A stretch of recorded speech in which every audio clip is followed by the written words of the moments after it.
Chapter 1092. Pizarro was taken aback. Mr. Chen, what do you mean? Turning to look at Zhuo Jingxi, Chen Guang smiled and continued. If Prince still wants to continue being a photo catalyst, they will have to return the $16 73 million that they took from me to me. Furthermore, I'm afraid that they will have to bleed a lot. Pizarro was confused. Mr. Chen, where does your confidence come from? Chen Guang looked back at Zhuo Jingxi, indicating that it was time for her to appear. Zhuo Jingxi was a little embarrassed. She knew that Chen Guang wanted to push her to the front, but since she was already in Princeton, it was indeed her duty to communicate with outsiders about the photo catalyst industry. Actually, I didn't have to come back, but I bit the bullet and came back because I had something that could definitely convince Prince's higher-ups. I just didn't expect Prince to be so arrogant. They didn't want to talk to me at all, and just wanted to send me to prison. Zhuo Jingxi said. Pizarro was even more confused. Ms. Zhuo, if it's convenient for you to tell me, what do you think you're relying on to convince Prince's laboratory? Zhuo Jingxi blushed slightly as she looked at Chen Guang. It's 5 types of photocatalyst technology that transcend time. It's at least 50 years ahead of Prince's current level. Even if Prince only learns a little bit from this set of ideas, it will allow them to leave other scientific research institutions in the world in the same field far behind in 5 years. But if we can't reach an agreement with Prince in the end, and we turn to other institutions and succeed, after 5 years, Prince's laboratory will no longer be involved in the field of photocatalysis. That's impossible, Pizarro exclaimed. That's ridiculous. On the way here, I also learned about the current situation in the industry. Prince is fully deserving of being one of the leaders. There's no way you can get technology that's 50 years ahead of them. It's unrealistic. Zhuo Jingxi looked at Chen Guang again, her eyes full of infatuation. She thought to herself that Pizarro's reaction was exactly the same as when she first heard about this from Chen Guang. According to common sense, yes, but Mr. Pizarro, don't you think it's ridiculous for Chen Guang to win an Oscar in his first movie? Pizarro didn't quite understand why Zhuo Jingxi would suddenly bring up Chen Guang's attempt at an Oscar. He only nodded and said, "It's indeed ridiculous. But now, isn't his chance of success very high? It is indeed very big." Then, Mr. Pizarro, the 5 new photocatalyst formulas are actually Chen Guang's achievements. Since he is involved in this incident, does it mean that the seemingly impossible and incomprehensible thing is actually very logical? Pizarro was stunned for about 30 seconds before he nodded helplessly. "You're right, Ms. Zhuo." At this time, it was Chen Guang's turn to speak. "So, let's rest for half an hour first, then go directly to Prince's laboratory and ask to see the person in charge. I want this matter to be completely settled by today." Pizarro nodded helplessly. "Well, if Mr. Chen has the confidence and determination, let's continue." Chen Guang nodded. "Of course. Anyway, I'm sorry to trouble you this time, Mr. Pizarro. If it ends like this, your reputation in the industry will indeed be affected. But if we can reach an agreement with Prince and completely dominate the negotiations, not only will it solve some of my current urgent problems, but it will also make people understand the real reason why we made concessions in court." Pizarro had no choice but to believe at this time. Yes, I hope we can succeed. In fact, he wanted to see what Chen Guang and Zhuo Jingxi's so-called scientific research results looked like. But he considered that if they were really that good, even if they wrote it down, he might not be able to understand it. So, he didn't mention it again.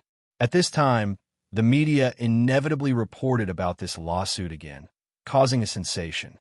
This was originally just an academic dispute in the field of science, but Chen Guang's involvement and single-handedly turned the lawsuit into an entertaining farce in court. It suddenly dyed the serious court hearing with a different color. It was a serious lawsuit, but also a dramatic entertainment event. There was even a Chinese tycoon spending a lot of money for a woman, which was naturally eye-catching. Other than that, coupled with the relationship between Chen Guang and Pizarro, the farce between Chen Guang and the senior member of the Motion Picture Association hiding in Eaton Manor, and the big blunder made by the media before the trial ended, Chen Guang's reputation in the United States skyrocketed in one day. Now, the people who followed him had completely surpassed the categories of movie lovers, fighting fans, racing fans, esports fans, language enthusiasts, flight enthusiasts, and so on. Even young scholars who didn't pay attention to the outside world were dragged into this mess. Chen Guang's incomparably domineering way of picking up girls made the blood of countless women boil. Such a man was like a Prince Charming riding a white horse and descending from the sky on a colorful cloud. What he did for the female thief was just like what happened in Andersen's fairy tale. It made people's curiosity about him rise to an unparalleled level in a short period of time. This invisible influence even made the box office of Women rise again against the law of the market. But this was all for later. About an hour later, the team of Chen Guang, Zhu Jingxi, and Pizarro sat in the conference room arranged by Dr. Bravo. Annie Mae from the Flower sect and 3 military personnel did not follow them in, but stayed outside the conference room as bodyguards. As the chief director of Prince's laboratory, although Dr. Bravo did not specialize in photocatalysis, he had a very wide range of interests. He had made great achievements in physics, chemistry, mathematics, and other fields. He was one of the top masters in the world who could control the overall situation. Although he did not win the Nobel Prize, his influence in the European and American academic circles was far greater than that of ordinary Nobel Prize winners. He could be called a big name among big names and an academic tycoon in all fields. He originally did not intend to take time out of his busy schedule to meet Chen Guang and the others, but later he was shocked by the words brought by Chen Guang and Pizarro. "If you don't meet me today, you will regret it for the rest of your life." He understood what Chen Guang meant. This was a F*** threat. Mr. Bravo felt that he was old. Although he was respected in the academic world, his status was not much different from Donald Jostin's in the film industry. Bravo also knew about Donald's experience and could not help but feel sad. On the other hand, Chen Guang also got 2 Nobel Prize winners in medicine through Tang Ying, as well as the dean of the Moorlands Medical College, to call and explain the situation. The Prince Laboratories research proportion in the medical field was not low, and they had a lot of dealings with Nobel Prize winners in medicine and Dean Moorlands. Europe and the United States were actually the same as China. After all, it was a social society. If you don't give face to the monk, give face to the Buddha. If you give me a way out today, we'll meet again in the future. Since the other party had already brought up the face of the Nobel Prize winners, they had to have a chat. Moreover, since the plan to send Zhu Jingxi to prison had been completely ruined, although Bravo was slightly unhappy, he was still a scholar. He would not spend too much effort on these things. Although more than $16 million was not much in Bravo's eyes, it was not so little that it could be ignored. In short, the conflict between him and the Chinese researcher Zhu Jingxi was over. In addition, Bravo also had to admit that he was very interested in what Chen Guang and Zhu Jingxi said about their crazy confidence. "If I don't see you, you want me to run naked too? All right, since that's the case, I'll meet you guys." 15 minutes later, Bravo and Wertzman walked in with 17 or 18 young people behind them. Wertzman was the head of the photocatalyst project team in the entire Prince Laboratory. The other dozen or so people had the same identity as Zhu Jingxi. Each of them led 1 to 2 to 3 experimental groups. They were all chief researchers, and they were not limited to the field of photocatalysis. When selecting people, Bravo's criteria did not seem to be academic level, but whether they were strong or not. The people who came in were all men, and they did not look like scientific researchers. They were all very strong, and they all looked like retired NFL athletes. They did not want to be knowledgeable. They just wanted to be able to fight. "Dr. Zhua, your behavior has made us very sad. In the beginning, we agreed to let you into our laboratory because of the recommendation of your mentor, the highly respected Professor Wen. We also have unreserved trust in you, but what you have done has caused great harm to Prince. Don't you feel a little guilty?" When everyone sat down, especially the dozen or so fat laboratory directors sitting in the conference room, Bravo finally spoke. Thinking that there was strength in numbers, Bravo wanted to cut the Gordian knot, so he was not very polite. Zhu Jingxi's face was slightly red. Facing an old scholar like Dr. Bravo, she was indeed very ashamed. Although she had Chen Guang's support, Zhu Jingxi knew that what she did was not good enough. Chen Guang was thick-skinned. Anyway, I didn't get any benefits from Prince's results. Now, I have returned it to you, and I have no intention of stealing your results. I have lost my money, and I don't want your things.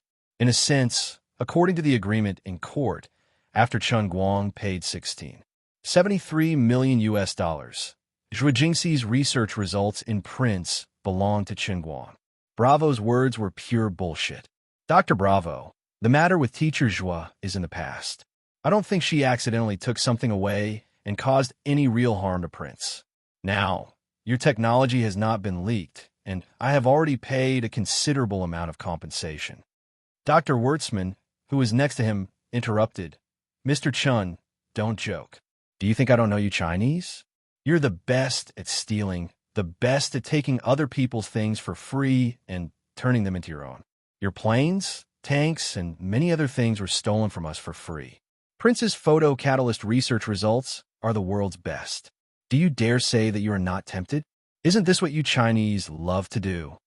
If Bravo was just being rude, Wertzman was purely provoking trouble and suspected of racial discrimination.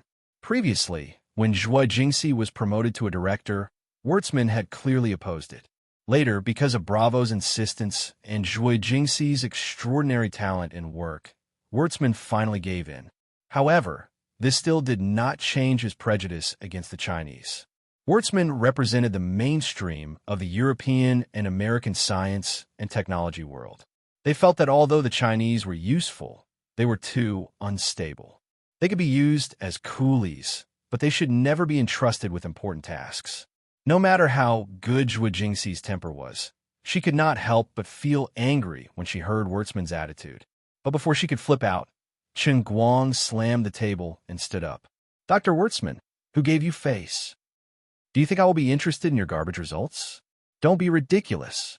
This is a treasure in your eyes, but in my eyes, it's not even qualified to be thrown into the garbage dump. Okay? While he was scolding them, he suddenly realized that he was talking about teacher Zhuo's own research results. This was a slap in the face to his own people, and it was slightly embarrassing. He turned his head to look at Zhuo Jingxi, and sure enough, he saw that her head was almost buried under the table. It was indeed embarrassing. They had worked hard for 10 years to accumulate knowledge, and finally produced results in the world's leading Prince laboratory, but it was far inferior to what Chen Guang had produced after learning on his own for half a year with zero foundation. It could even be said to be the difference between the light of a firefly and the brilliance of the sun and the moon. How embarrassing! On the other end, Chen Guang changed his words again. Okay, I admit that your results are indeed world-leading in the current era. But you want to say that I will covet your things? That's too ridiculous. The photo-catalyst results in my hands can be compared to yours for half a century. Okay? Would people nowadays steal diode semiconductor technology from 50 years ago? Is that realistic? In my eyes, you're no different from babies who have just learned to speak. Okay? Looking down on the Chinese? Who do you think you are? You don't even deserve to carry my shoes. Wertzman glared. Ridiculous. Bravo was also furious. This is ridiculous. Chen Guang questioned their academic standards and even mocked them as children. Such crazy nonsense made them even angrier than stealing their experimental results. Next to them, Pizarro's mouth twitched. This was the first time he had worked with Chen Guang. Although he had long known that Chen Guang's attempt to get his hands on the Oscars had angered the North American film industry, Pizarro had thought that the people in the film industry had overreacted.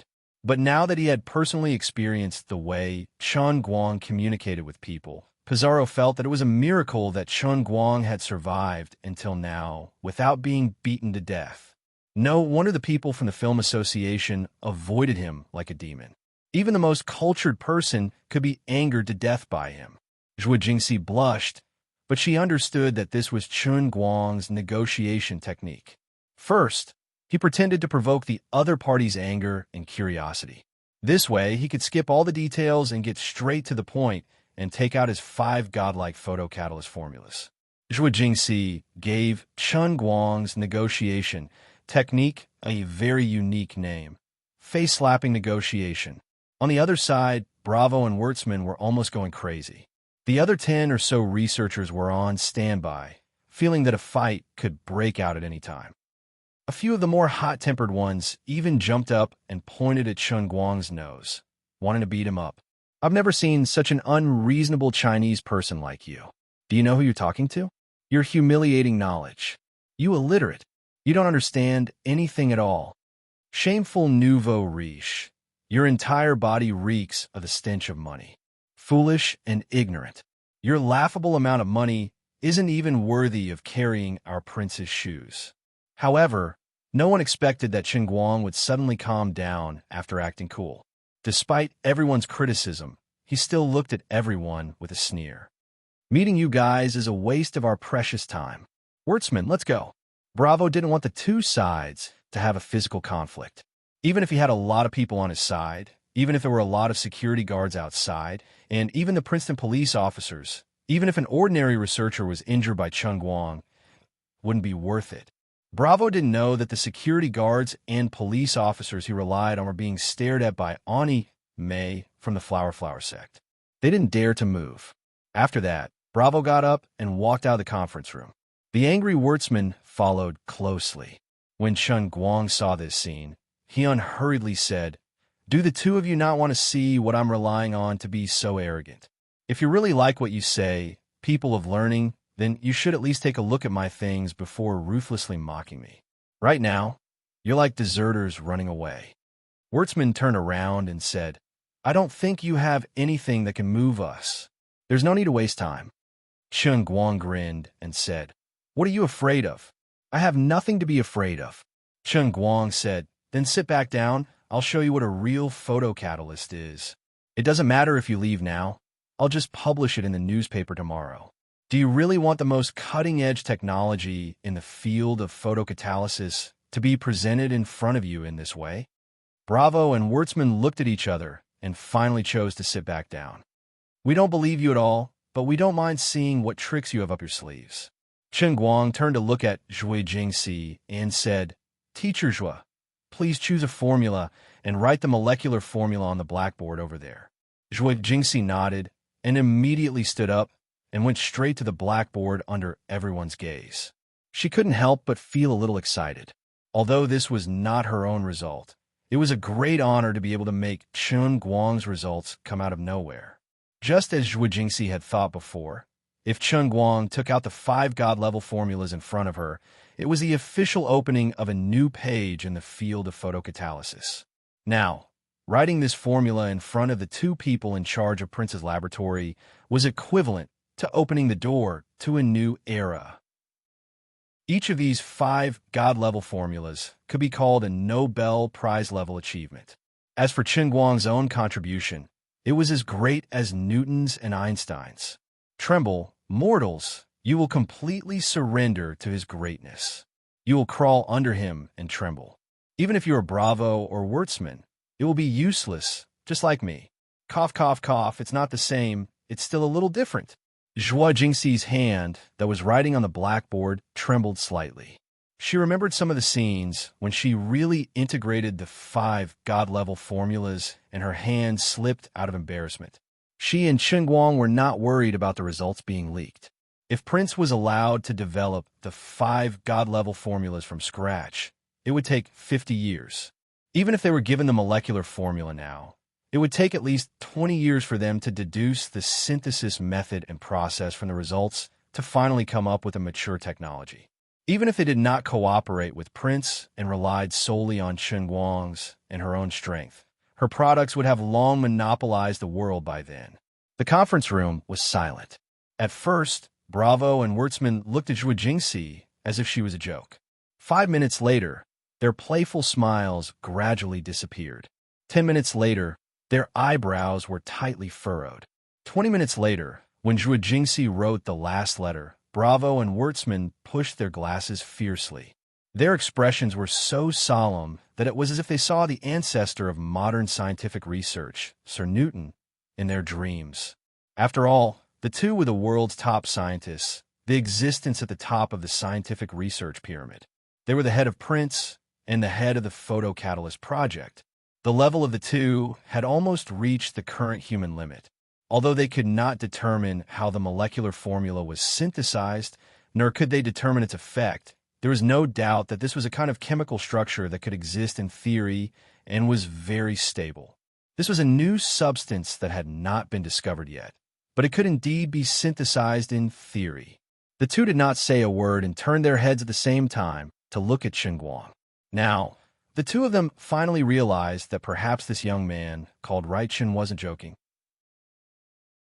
Chapter 1093. Zhuo Jingxi took a deep breath and looked back at Bravo and Wurtzman.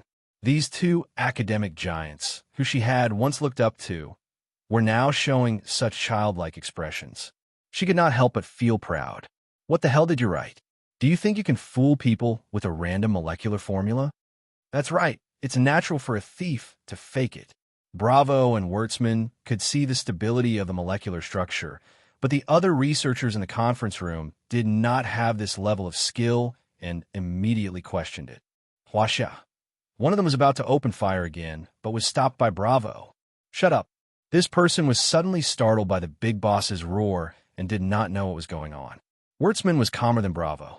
After all, he did not believe in the Huaxia people. He took a deep breath and looked at Zhuo Jingxi suspiciously, then looked at Guang. I admit that your chemical formula is very special, but how can you tell me that this is photocatalysis and the future of photocatalysis? Your chemical formula is so huge that it is completely different from what we understand of photocatalysis at this stage. Zhuo Jingxi first looked at Guang, and Guang nodded at her.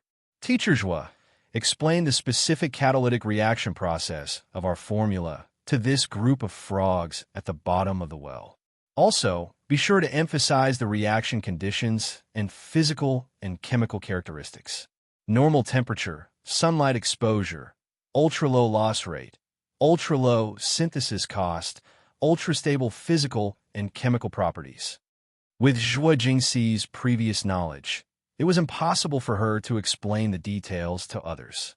She herself was specious, but through Guang's forced PY trade, her understanding of the 5 major formulas was now no less than Guang's. Okay. After Zhuo Jingxi nodded, she turned her head and looked around, her face filled with pride.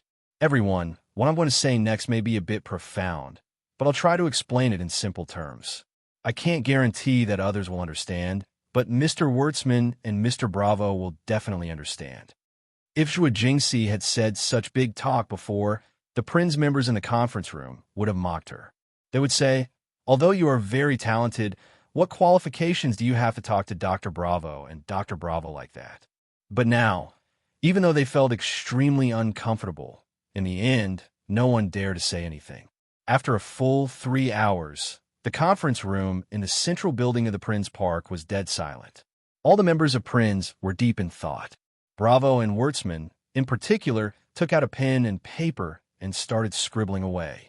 Both of them had called their assistants to follow behind them with their laptops, ready to provide support at any time. In these 3 hours, Zhuo Jingxi explained to them the complete reaction process of this god-level formula for catalyzing broken organic macromolecular chains from the electronic and bond energy levels. Zhuo Jingxi's explanation went from the specific details of the catalytic reaction to the principle of the conversion of energy from the spectral absorption of sunlight by the catalyst. It was still the same idea that Guang had told her, deducing the process from the result. Even if the entire reaction process did not really happen, it was theoretically flawless. What Zhuo Jingxi said, in particular, made Wurtzman suddenly understand many concepts that he had only thought about in the past. He could only exclaim in disbelief that this was the truth of the world. After a long time, Bravo and Wurtzman whispered to each other for a long time, and finally looked at Zhuo Jingxi in disbelief. Bravo was still more simple-minded. Dr. Zhuo, if the formula you wrote really exists and can really be manufactured, then I admit that your research results have surpassed us by a lot. Because the reaction conditions and the physical and chemical characteristics of the finished product are indeed far ahead of our current results. Wurtzman was unconvinced. He opened his mouth, but in the end, he did not say anything. Zhuo Jingxi looked at the expressions of the two and knew that they were convinced. Guang said, "So now, do you still think we will covet your things?" Wertzman said, but right now, your things only exist in theory. Who knows if they can really be synthesized? Although the final product is stable, what about the intermediate products? What if the stability conditions of the intermediate products are very harsh, and the existence time is as short as a few milliseconds? What if it is impossible to synthesize with the current scientific research conditions? Also, although your theoretical verification process seems to be flawless, there is still a long way to go before a new product can be verified. Even if it can really be manufactured, without actual verification, it is impossible to determine whether it is completely consistent with the theory. So, this thing you came up with is meaningless. Zhuo Jingxi was not angry. She said indifferently, with the conditions of the photocatalyst laboratory of Gokyo University, it is indeed impossible to synthesize this new photocatalyst compound. But with the current conditions of the Prince laboratory, we only need to add a small amount of experimental equipment and raw materials to successfully transform it into a real product. In addition, we now have a total of 5 similar formulas, all of which can be synthesized. There is no doubt about this. She paused for a second and said, this is the real reason I returned to Princeton. Dr. Wertzman, if you still have doubts about this, it doesn't matter. When I make the finished product, everything will come to light. Otherwise, why would I come back to court like an idiot? Bravo's eyes lit up. He said, you mean you want to borrow Prince's experimental conditions to complete the transformation? Zhuo Jingxi nodded and said, yes, I originally wanted to talk to you, but your arrogance and rudeness surprised me. Standing to the side, Chen Guang interjected, that's what we've been hoping for, but I feel that we should reevaluate the feasibility of this matter. Wertzman's eyes lit up. He said, okay, I apologize to you on behalf of Prince. We will not pursue the previous matters. From now on, let's talk about cooperation. We can indeed provide equipment and personnel support for the transformation of your results. Bravo nodded and said, yes, this matter can be completed in the shortest time with Prince's technical support. Wertzman continued, regarding this kind of external cooperation project, Dr. Zhuo, you should know that we have a very complete constitution in the past. Prince wants half of the intellectual property rights. Wertzman wasn't bluffing. The more advanced a leader was, the more dominant they would be when working with others. With Prince's current resources, others would only be able to produce results if they worked with them. Others had no choice but to give up their power for free. Zhuo Jingxi didn't say anything. She turned her head and looked at Chen Guang next to her. On the other side, Chen Guang burst into laughter and said, the two of you are probably mistaken about something. I just said I don't have to choose you. In fact, I don't even want to choose you anymore. Then why did you come here this afternoon? Bravo didn't believe it. Chen Guang shrugged and said, why do we? To let you feel what it's like to see but not get, that's all. Your people offended me in court before and made me unhappy. I'm a very narrow-minded person, so I came here to disgust you. When he said this, Chen Guang looked at Bravo and Chen Guang with a rather evil look. Chen Guang didn't feel anything when the two of them tried to share intellectual property rights with him. In fact, he wanted to laugh. Wertzman's face changed, and he almost slammed the table. You.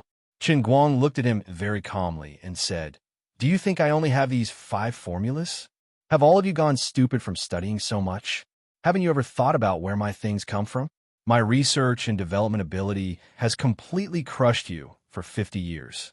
The 5 formulas that are on the table now are just the results of the first stage. I've come to you today for another reason. Since you've helped train teacher Zhuo, I'm officially informing you, Prince, that you'd better stop your research in the field of photocatalysts from now on, because in 2 years at the latest, there will be no place for you in this field. Of course, Chen Guang wasn't bragging. This was the norm in the field of scientific research. When a scientific research institution in a certain field made a breakthrough and formed a crushing lead over other competitors in the field, it often meant that almost half of the competitor's investment over the years would be wasted. This was the cruelty of scientific research competition. If he won, he would win a market that was worth billions of dollars. But if he lost, he would have to sacrifice a lot of people to achieve success. The winner takes all, and the loser struggles to survive. Bravo narrowed his eyes and looked at the arrogant Chen Guang. He found that he couldn't refute Chen Guang. Bravo suppressed his emotions and said, "What do you mean? If your purpose this afternoon was just to humiliate us, then you achieved your goal, but you're just wasting your precious life." Chen Guang said, "Dr. Bravo, you think it's a waste of life, but I enjoy it myself. At first, we were very sincere in talking to Prince, but think about how you responded to us. Also, do you think we're country bumpkins? I don't need your personnel assistance at all. At most, I just need to use your instruments. As for the raw materials, I can also buy them. Or I'd have a try and get my intellectual property." Prince Laboratory is indeed the world leader in the field of photocatalysis, but as far as I know, Cambridge University, Waseda University, Rockefeller Laboratory, and even MIT's Lincoln Laboratory have similar standards and experimental conditions. I can turn to them and seek cooperation now. I only need the instruments and raw materials. Although these are scarce resources, they are not monopolized. The research and development ability I have is the real monopoly of resources. You haven't corrected your position, and you have no right to bargain with me." Woltzman said angrily, "Stop dreaming. Large scientific research institutions around the world are like us. We can't contribute to you for free. We don't lack money." Chapter 1094. Chen Guang smiled. "You don't lack money, but you lack technology and ability. What if I promised others that I would provide them with technical support and complete solutions when they encountered research and development problems in the field of photocatalysts through this cooperation? Dr. Wertzman, do you think they won't be tempted?" The people in Prince's laboratory were silent. They understood the current situation, and so did the heads of other laboratories. Chen Guang continued, "Other than that, I'm not in a hurry to complete the transformation of the results. I could spend a few years to slowly build my own laboratory. I don't need to cooperate with you at all. I will kill every last one of you." After a long silence, Bravo asked all the other researchers to leave the laboratory, leaving only himself and Wertzman. He finally humbled himself and put on the right attitude that Chen Guang needed. "Mr. Chen, tell me, what are your conditions?" Chen Guang turned to look at Pizarro. It was time for Pizarro to make his entrance. He stood up and took out a contract. He pushed it forward and placed it in front of Bravo and Wertzman.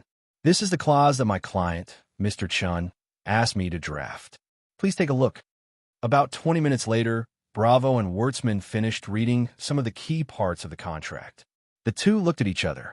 Although it was just as Chen Guang said, Prince was the weaker party. The terms that Chen Guang proposed were too much. It was like the eight-nation coalition breaking into the old summer palace with guns and cannons. Wertzman glared at him.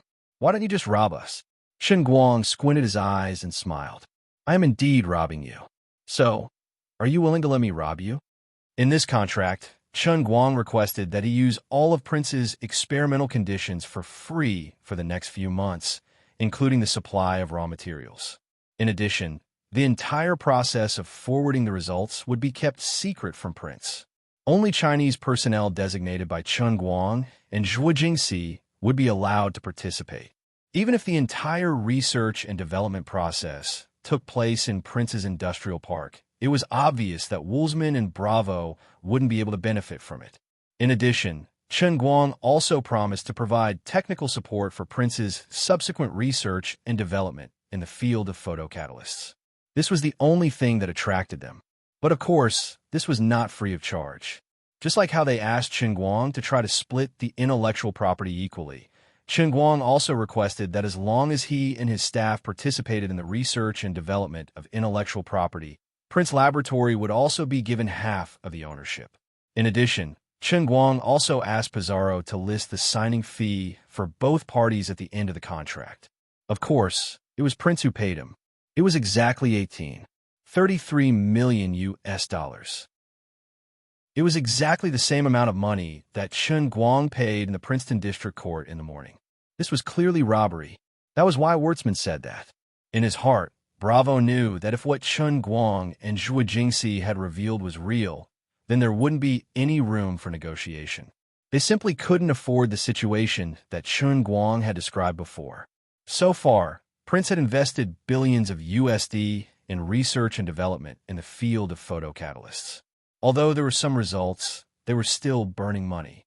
The reason that the laboratory could continue to attract investors was because of the broad prospects of the market. Prince itself was completely leading in the industry, so the future returns could be expected.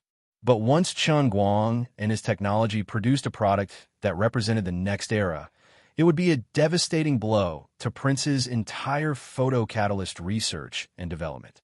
It would cause their billions of USD investment to go down the drain. This would cause a huge blow to the entire laboratory. Not only would it damage their reputation, but it would also cause investors to lose confidence. This kind of loss was unbearable. Even in his dreams, he wished that he was dreaming, but the molecular formula that was still written on the blackboard was still so obvious. He had checked his own calculations and found that he and Wertzman couldn't refute the complete theoretical system that Zhuo Jingxi had presented. As a top researcher in the world, his intuition told him that all of this was indeed true.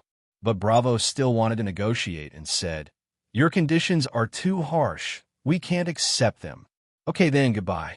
All of a sudden, Chen Guang stood up and waved his hand at Zhuo Jingxi and Pizarro. "Let's go." After that, he didn't wait for the others to say anything and walked straight to the door.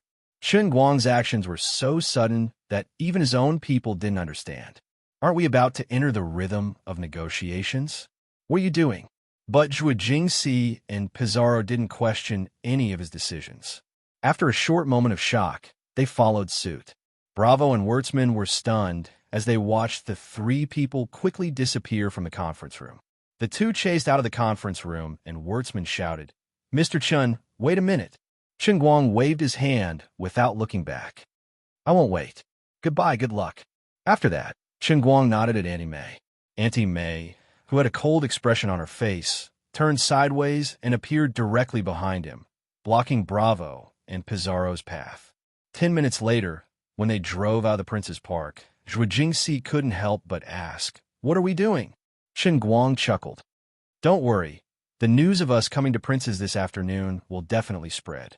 Tomorrow, we'll publish the molecular formula you wrote in the conference room in the newspaper. By then, people from other research institutions will hear about it. Dr. Bravo must be regretting it now, right? We don't need to negotiate with them at all. We have the absolute advantage. The conditions I give are the final conditions. I don't want to waste my breath on negotiations." Chen Guang replied without any hesitation. Zhuo Jingxi remembered the molecular formula. "Ah, we forgot to erase it when we left." Chen Guang waved his hand. "It doesn't matter. I deliberately left it to tempt them. Even if they copy it, they won't be able to synthesize it." Zhuo Jingxi was still a little worried. But actually, the other research institutions are slightly weaker than Prince's. They won't be able to produce a finished product within 3 months. Chen Guang nodded. "I know that, but Prince's doesn't know about our urgency. First, we need to attract our competitors. This is our bargaining chip. Besides, I don't intend to keep these things to myself. Other than Waseda University, I'm willing to share them with all the other research institutions as long as they are willing to learn." Pizarro was puzzled. "Why? This isn't in line with your interests, sir." Chen Guang's expression suddenly became exceptionally solemn. "Photocatalysis is always something that benefits mankind. Since I have this ability, and I'm not short of money, of course, there's no need to hide it. As long as I can popularize this new technology as quickly as possible, I can better treat the world's sewage and protect our planet. This is my ultimate goal." Pizarro was speechless. "Mr. Chen, you're completely different from the rumors. You're really great beyond my imagination." Chen Guang smiled as he replied, "I'm not that great. In any case, I'm only providing technical solutions to others, and they will never be able to catch up to me. They will forever be eating my dust. I'm just trying to make the cake bigger." "Then why did you reject Waseda University?" "There's no special reason. I just don't like them." Pizarro was speechless. He felt that Chen Guang was really an exceptionally complicated person. On the other end, Chen Guang had already instructed Zhuo Jingxi, "When the people from the other research institutions come, spread the word about our intention to purchase equipment. Let everyone know that we also want to build our own photocatalysis laboratory. If the Chinese Academy of Sciences is interested, we can cooperate with them in depth. But I'll have to rely on you for these things in the future. I might not have time for 2 years. Zhuo Jingxi didn't quite understand why Chen Guang cared so much about 2 years, but she wouldn't question him. She had found a more reliable excuse for Chen Guang. It was obviously that he was lazy. Chapter 1095.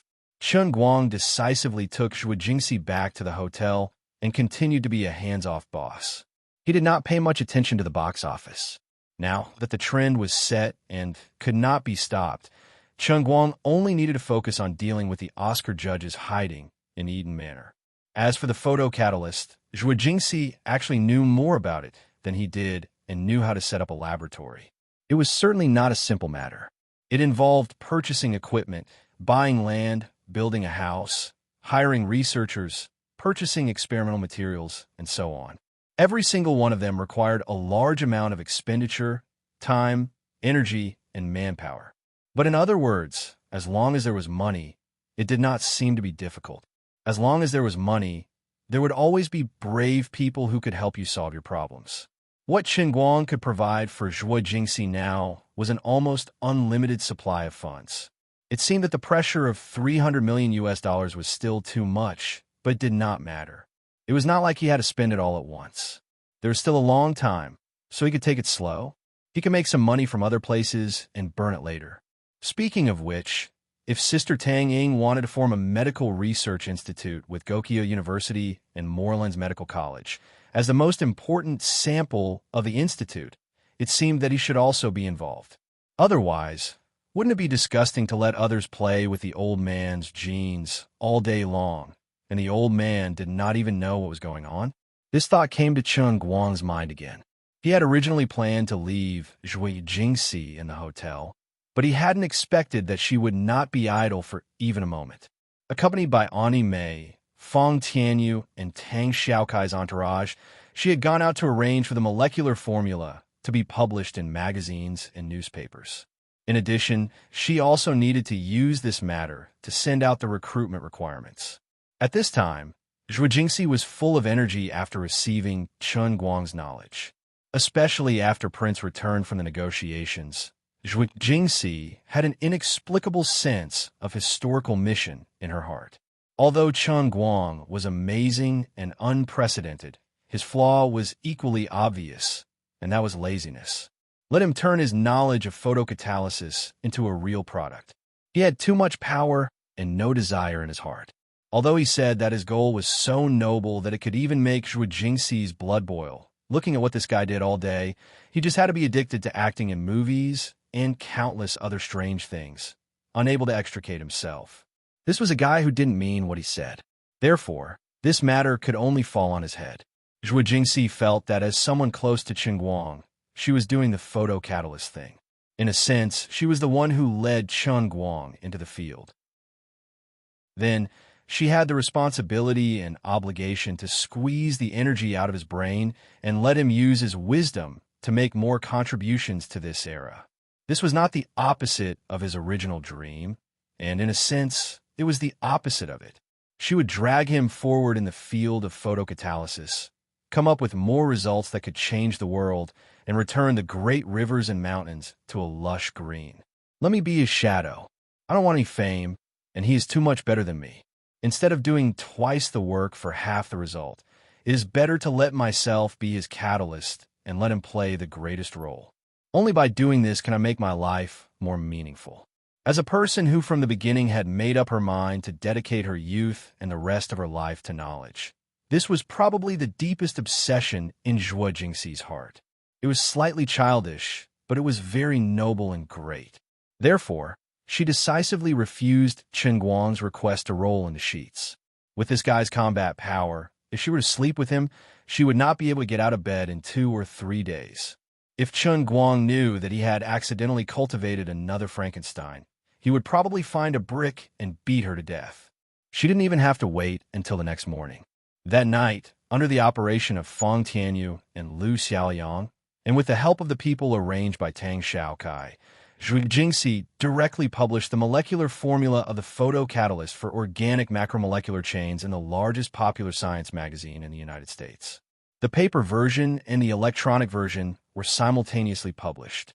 This ultra-complex but stable molecular formula flew through the channels of the popular science magazine to various research institutes and universities in the United States. At the same time, it flew across the sea to the mailboxes of countless institutions of higher learning and scientific research institutions in China, Asia-Pacific, Europe, Oceania, and so on. At the same time, this article clearly expressed that the researcher who developed this molecular formula, Zhu Jingxi, had already received hundreds of millions of dollars in sponsorship. She was ready to establish her own scientific research institute. She was looking for talented scholars or young people to apply for her position. The competitive product was already in her hands, and she was just waiting for the grand plan to be realized. In addition, many of the world's leading equipment suppliers were also welcome to negotiate business. As long as your product is good enough, we don't lack money. Bravo and Woltzman, who were already extremely annoyed by this matter, almost jumped out of their beds when they saw this news. They originally thought that Chen Guang's threat to publish it in newspapers and magazines was just a negotiation tactic, and they didn't take it seriously. However, when they turned around, they saw this shocking news all over the world. This guy was for real. No wonder he left so quickly today. He didn't want to cooperate with Prince at all. The two crawled out of bed and rushed back to the laboratory office. On the way back, they called back the other senior leaders of the laboratory to urgently discuss countermeasures. Before, they had some doubts about the molecular formula that Chen Guang and Zhu Jingxi took out, and they were worried that the other party might have made up a big lie to fool them. Now, their doubts were completely dispelled.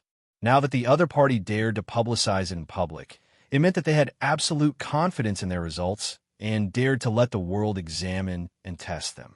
In addition, they also knew that even if others obtained the molecular formula, it would be impossible for them to synthesize it. Therefore, when they announced the results, they also announced that they were going to set up their own laboratory. After all, this was a higher level of existence based on the existing theoretical system. If other scientific research institutions really reach an agreement with them first, then the advantages that Prince had accumulated in the field of photocatalysts over the past 10 or 20 years would disappear in an instant. In addition, considering the crazy box office of Women in North America, Bravo knew that Chen Guang was the main investor of this phenomenal movie. Therefore, the hundreds of millions of investment that they announced was already in place. Zhu Jingxi sat in the hotel room, slightly tired. She looked at Chen Guang reproachfully. Why didn't you let me use your name? If you write me as the inventor, then wouldn't I really become a thief who deceived the world? Chen Guang smiled and hugged her in his arms. You can't say that. If I don't give it to you, then you take it away. Since I took the initiative to give it to you, you are as proficient in these 5 God-level formulas as I am. We are all family. How can it be called stealing? Zhu Jingxi shook her head fiercely. It's not the same. This is knowledge, not money. Chen Guang still insisted. It's the same. Forget it. I won't explain it to you. In short, you just need to know that I made this arrangement because I had my own deeper considerations. This is the most beneficial and helpful to me. Zhu Jingxi looked at him in confusion. What? Chen Guang chuckled as he continued. Think about it. In the eyes of others, I'm already capable of so many things. Now, I'm even able to push forward the development of photocatalysis technology by 50 years. That's simply not giving others a way out. What if the perverted people really go crazy and get the Four Corners Continent Special Forces to kidnap me? So now I have to push some of the benefits out, especially this kind of scientific research that involves a market of hundreds of billions of dollars. You can't take it alone. You have to quickly pull together a team to cover for yourself. Although we own the intellectual property, you have to share the credit for the research and development. There's an old saying in Huaxia, the tallest tree in the forest is the first to be destroyed by the wind. Zhu Jingxi glared at him. You have the cheek to say that. You're just afraid that people don't know what you're capable of. You want to win an Oscar just by making a random movie. Chen Guang sighed. We can't help ourselves in this world. All right, the night is long, and I'm not in the mood to sleep. Why don't we? Zhuo Jingxi got up and ran. Don't even think about it. I still have things to do tomorrow. I've already asked for the room next door. Don't knock on the door. Saying that, she ran away with a smirk. Although she looked like she was joking, she really did not intend to stay overnight. Qin Guang watched her close the door and run away. He also knew that her worry was reasonable. He sighed and felt that he should buy super strong silicone or something. However, he looked down at his crotch again and thought to himself, with my combat power, the silicone produced by current human technology can't satisfy my combat power, right? Forget it. When I pay off the mortgage, I'll let Nicosia use the laboratory to develop a new super silicone. Super durable. It was the 7th day of the release of Women, and it was still dominating the charts. The 7th day of a North American box office was released at 1 a.m. that night. It rose against the trend and returned to $40 million, continuing to lead the pack. The next morning, Qin Guang got up early. He also received a piece of good news. He was worried that the Oscar judges in Eaton Manor would shamelessly run away overnight. In the end, he found out that none of them had left. He heard that they had quietly sneaked to the airport yesterday. However, after the news of him causing a scene in the Princeton District Court, some news related to them was interspersed. This group of unconscionable filmmakers did not have a good time. They could not afford a lose face like this. Chapter 1096. Qin Guang thought to himself, I'm going to leave Prince's people hanging today anyway. Should I go back to Eaton Manor and talk to Oscar's old fogies?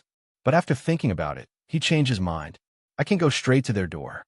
The first time he went, the group of people fled and hid in the fallout shelter in a panic, which was really distressing. Although another day had passed, if he went back immediately, they would probably have the same reaction.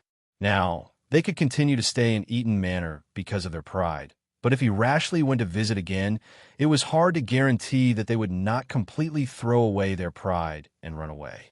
What can I do? After thinking for a long time, Qin Guang found a baseball cap, put on a pair of sunglasses, wrapped himself up tightly, and sneaked out of the hotel. He did not drive the Lincoln that had already been recognized. Instead, he took a taxi and went straight to Eaton Manor. Blatantly visiting them was no longer possible. He had to take a roundabout way to save the country. Qin Guang planned to first disguise himself and find out the situation. Halfway there, Zhuo Jingxi called and said that Prince's Dr. Bravo had called to see him. Qin Guang simply replied with 2 words, I won't see him. Huh? You really won't see him? Qin Guang snorted. Leave them hanging for now. When the others arrive, we'll talk to the others first, then talk to them. Don't show any signs of impatience. They're the ones who are anxious now. All right, we'll do as you say. I won't care about them for now. Okay, I'm hanging up. Someone's coming for an interview. That's fast. Bring on May when you interview people. You can't be careless. Okay, I know. Don't worry. Qin Guang hung up the phone with Zhuo Jingxi and leaned his head against the back seat of the car. His thoughts returned to the Oscar matter. Although the photo catalyst matter was important, it was ultimately just an interlude for him. It was a seemingly important but unimportant detail. Although he had been trying to come up with a solution, he still could not come up with anything reliable until he got off the car at the gates of Eaton Manor. His original plan was to swagger in through the main entrance, but after taking 2 steps, he realized that he had forgotten to bring his invitation and membership card. In addition, last time, he only showed his face for a short while when he entered the gate. When he entered, the elders of the Academy Award Committee hid like mice hiding from a cat. Qin Guang did not believe that the security guards at the gate did not inform them. So he walked a few hundred meters around the outer wall of Eaton Manor, then flipped over the wall in a flash. Although the wall was high and there were caltrops on it, it could not stop Qin Guang. He easily lifted his leg and flipped over the wall. After entering the manor, Qin Guang adjusted the sunglasses on his face and loosened the scarf around his neck. Coupled with the Armani Haute Couture winter coat that he got from Lu Xiaoyang in Los Angeles, he did not look sneaky at all despite wearing a cap and a pair of sunglasses. Instead, he looked very dignified. Qin Guang did not care much about what he wore, but since he came to America for the Oscars this time, He had to at least keep up with his appearance when he was out or dealing with people, regardless of whether he was a loser or a rich and handsome guy. Besides, Chun Guang himself had unknowingly entered into acting mode. Of course, he had to look like an upper-class person if he wanted to disguise himself in Eaton Manor. Walking on the road, Chun Guang, who was relatively tall and slender, did not deliberately keep a low profile. From time to time, he attracted the curious glances of blonde and blue-eyed international socialites around him. Some of the bolder ones even took the initiative to strike up a conversation. Those who knew their stuff could tell that the total value of his outfit was at least tens of thousands of US dollars. He was simply a walking US dollar bill. There were only two kinds of people who wore US dollar bills on the streets: scammers or rich men. The latter was more likely. International socialites were also interested in rich men. Although they could not see his face, Chun Guang's figure was impeccable.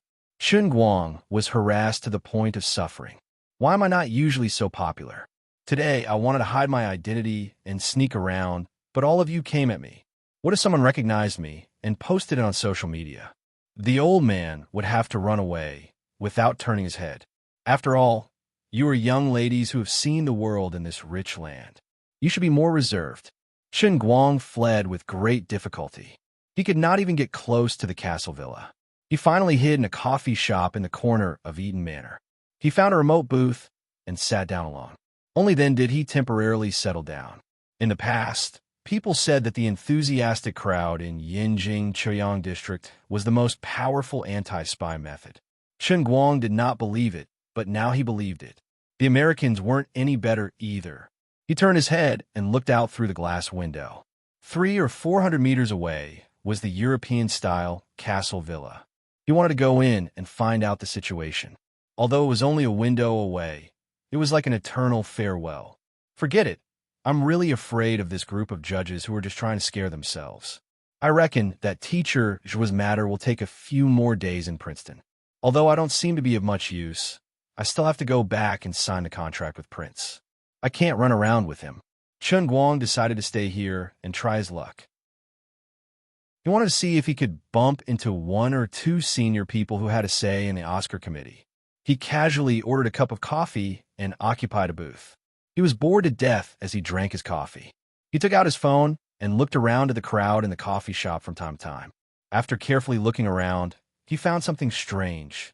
In this coffee shop that was less than 200 square meters, there were 5 or 6 groups of people sitting in 2s and 3s.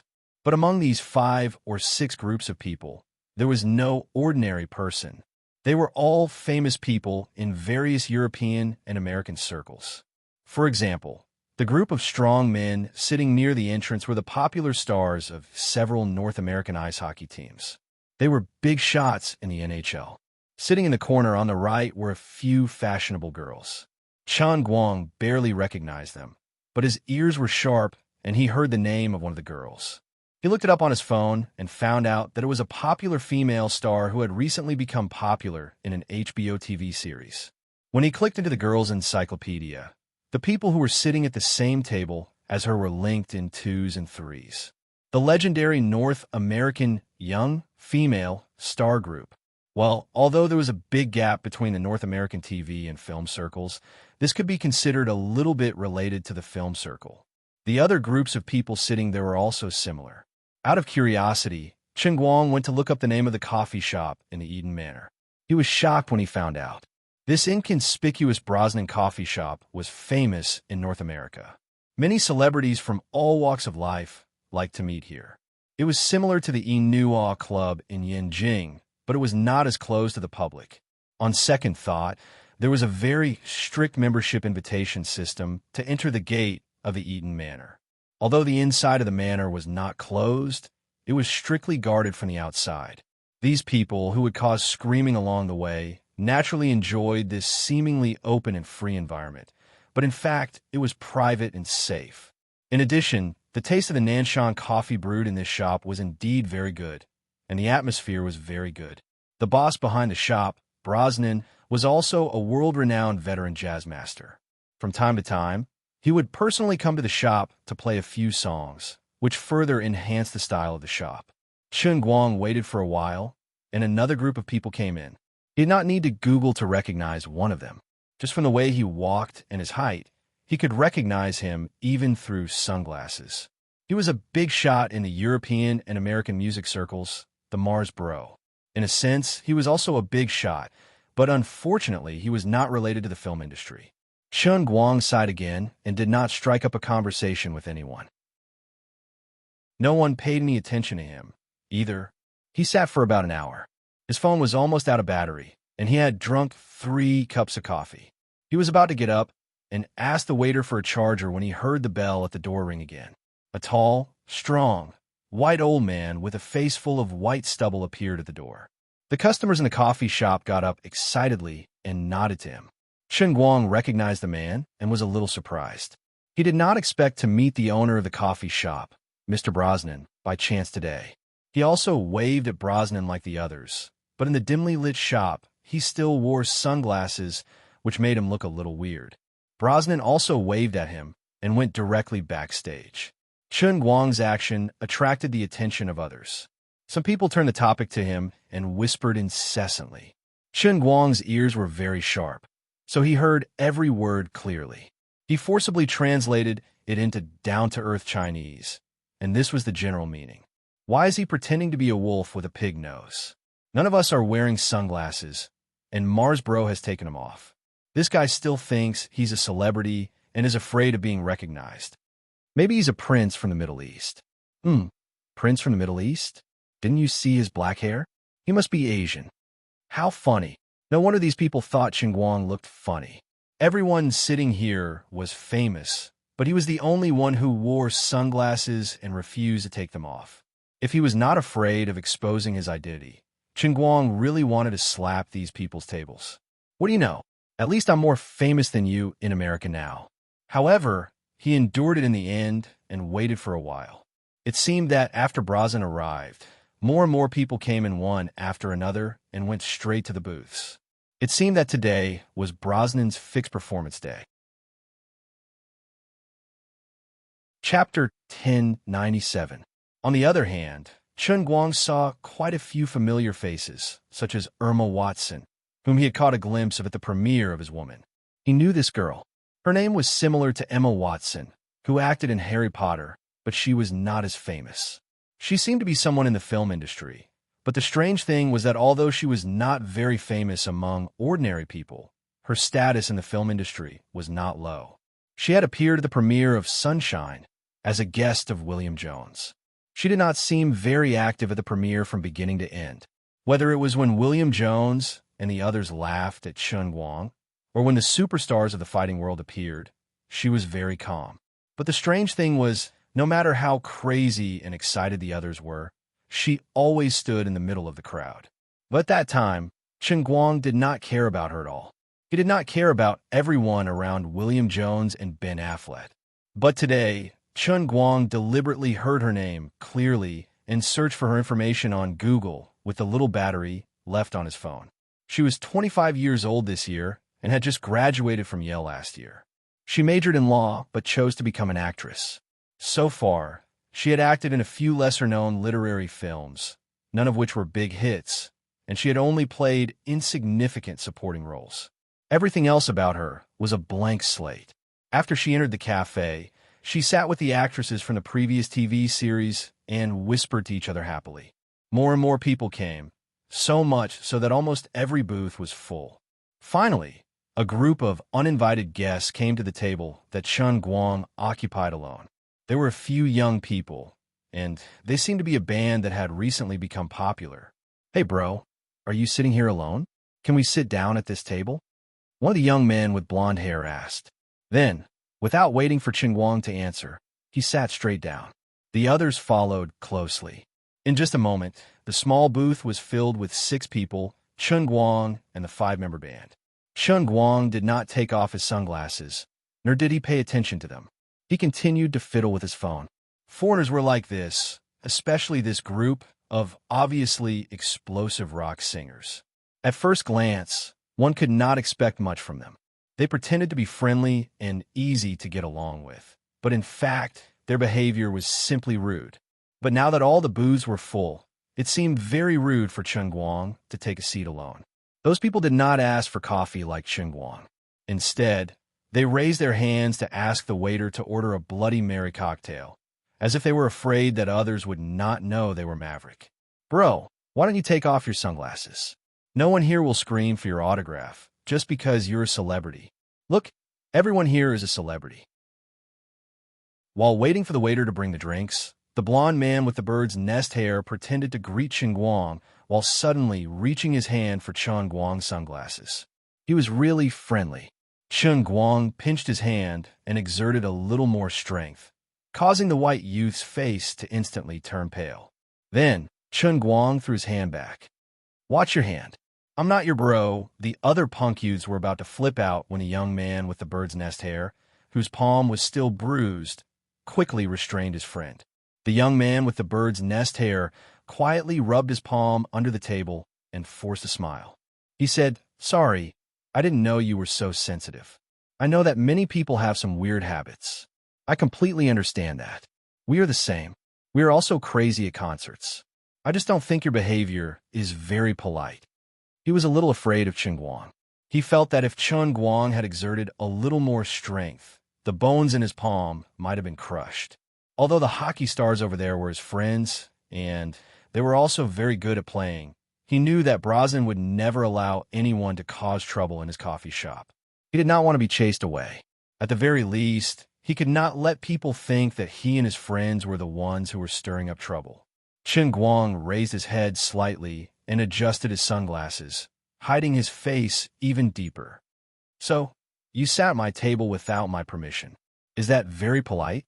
Before they could speak, Chen Guang waved his hand again. "Forget it. Don't talk to me. I don't want to know you, and I'm not interested in sharing my weird habits with you."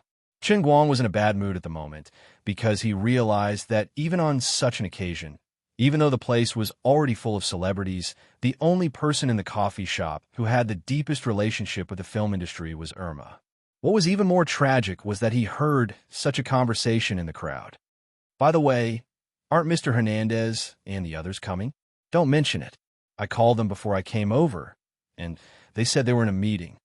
"What meeting?"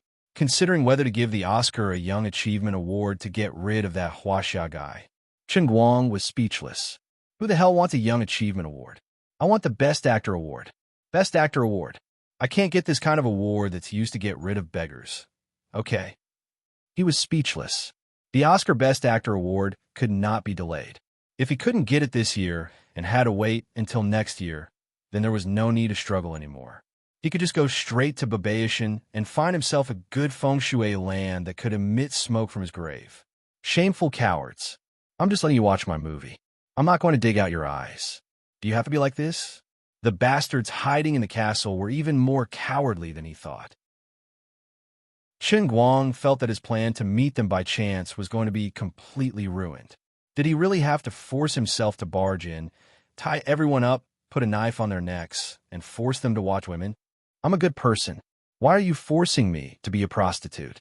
After waiting for a few more minutes, the cafe was completely full. Even some of the corners were filled with people. The young man with the bird's nest haircut was a chatterbox after all. He approached Chen Guang again. "Friend, say something? I admit that you're very mysterious, and you've piqued my interest. But I think we should have a common interest. At least, you should be like all of us, and you should be here for Mr. Brosnan's jazz music, right? People who like music should have some common interest, right?" Chen Guang turned to look at him. "Shut up. No one will think you're mute if you don't speak." The young man next to him finally couldn't take it anymore. "Do you know who we are? I've never seen a person as arrogant as you." The corner of Chen Guang's mouth slightly curved behind his sunglasses. "Whether I'm arrogant or not has nothing to do with you. I don't even want to know who you are. You've been harassing me since you sat here. I'm telling you clearly that I'm not interested in jazz. Can you shut up now?" The young man wanted to say something, but Chen Guang picked up the steel wine glass in front of them with 2 fingers and gently exerted force. There was his daily act of crushing things. It worked. Under the dumbfounded eyes of these guys, Chen Guang used only 2 fingers to crush the steel glass, which was more than 3 millimeters thick, into a flat iron plate. You'll pay for this glass. I'm warning you for the last time. If you bother me again, I'll crush your guitar hands next time." This time they were all well behaved. Although their eyes were full of indignation and unwillingness, Chen Guang finally had some peace. "Boorish man, violent man, since you don't like jazz, why did you come here early to occupy the precious booth? Don't you know that today is Mr. Brosnan's annual theme performance day? Do you know how many people are stopped from coming in?" Chen Guang could imagine how these guys would complain about him in their hearts, but he didn't care at all. He was ready to leave after finishing the top-quality Nan Shan in front of him. The old man had no interest in jazz at all. The old man's piano idol had reached its peak. Now, he just wanted to get an Oscar. "I'm trying to save my own life. Who has time to play with you guys?" Just as he was about to get up and leave, Brosnan finally changed his clothes and came out from the backstage of the coffee shop. Standing on the stage, which was less than 10 square meters in size, he suddenly raised his hand and lifted the curtain covering the stage. A bright white piano appeared on the stage, and the audience suddenly burst into thunderous applause. Brosnan turned to the audience and made a standard aristocratic salute. Then he got up and said, "Thank you for coming to Brosnan's coffee shop. Today is the annual theme performance day. As you can see, this piano is a treasure that I just borrowed from my friend last week. Its name is Mississippi Pearl. It was created by Ace Fernandez and is as famous as Nightingale. So, today's theme is indeed related to the piano. It's called 1900. As soon as he finished speaking, there was another thunderous applause in the coffee shop. Pianist on the Sea was an epic-making movie, and it was much more famous in Europe and the United States than in China. The fictional character 1900 even, in a sense, conformed to the perfect image in the minds of many European and American literary fans. He was born on the sea, lived for the piano, and died with the sound of the piano in the storm. He didn't have his own name, nor did he have any music that was passed down to the world. But what he represented was the purest pursuit of art. Many people didn't expect that Brosnan's theme today would be to use the piano, Mississippi Pearl, to interpret the story of 1900. Chen Guang, who had just raised his but slightly, sat down again. He couldn't deny that even though he knew it was a waste of time, he was still attracted by Brosnan's theme. There was no other reason. His strongest piano craftsmanship had been perfected by playing the role of 1900 on the virtual Virginian in the World of Cups. He didn't know why, but he couldn't control his strong impulse to act cool. Damn it, the most authentic 1900 in history is here. How dare you hold a theme concert of 1900 in front of me? Do I give you face? Brosnan didn't know that he had provoked the wrong person. He still said enthusiastically, "As we all know, the contest between 1900 and the Jazz Master in the Hall of the Virginian is a very important scene in the whole movie. Today, I will perform all the songs involved in this contest for you." After that, he said naughtily, "Of course, I know that many of you here can play the piano. So, every time I play a song, I will invite a friend to come on the stage, just like the contest between 1900 and the Jazz Master. What do you think?" Naturally, there was another burst of cheers in the coffee shop. Whether it was playing with Brosnan or touching the Mississippi Pearl, it was a rare honor for a musician. Only Chen Guang looked at the old man through a pair of sunglasses. "You're finished, you're really finished." Chapter 1098. Brosnan looked like a master, but he actually enjoyed the feeling of being worshipped. Otherwise, why would he still go to his own coffee shop to play from time to time at the age of 60? Brosnan raised his hands slightly and gestured for the audience to be quiet. Immediately, the crowd in the coffee shop quickly settled down and became silent. Then, he gently pulled out a round stool and sat in front of the white piano. A solemn atmosphere arose spontaneously in the cafe. After a brief silence, Brosnan's old but slender and flexible fingers fell on the keys. The melodious and rhythmic sound of the piano resounded in the coffee shop in an instant. Everyone sitting in the coffee shop pricked up their ears and listened attentively. As Brosnan said, he was playing a classic piece from The Pianist on the Sea, which was played by Jerry, the founder of jazz in the movie. In addition, He had added some of his own adaptations, which made the whole piece more layered. Beautiful notes jumped out of his fingertips like a waterfall, like lively and lovely elves circling every corner of the coffee shop and cheering. His music was extremely smooth, just like silk that had just been woven. It fell straight down like mercury, hit the ground, and then bounced up again, adding a bit of liveliness. Brosnan's adaptations on the basis of traditional blues made his piano sound even more beautiful than the original sound in the movie. His artistic achievement in arranging music was comparable to that of Ennio Morricone, the film arranger of The Pianist on the Sea, and his achievement in performance was comparable to that of Gita Buddha, the performer of the film's original soundtrack. At this time, Brosnan, a real master of arranging and performing, played a piece in the cafe that surpassed the original soundtrack in terms of artistic achievement. Although Jerry in 1900, portrayed in the movie, could be regarded as the most perfect piano artist of that era, the music of the movie itself was still just an ordinary modern score, which was not so perfect. Ennio and Gita might be world-renowned, but they were not undeservedly unsurpassed. It might be more difficult to judge the quality of music than to select an Oscar winner. In a certain sense, perhaps only Chun Guang himself knew what a perfect piece of music that was made up in movies was like. It didn't exist, but it was something that everyone in the world was in awe of. Just like now, when everyone else was intoxicated by it, he was the only one who was unmoved. He even felt disgusted by Brosnan's adaptation.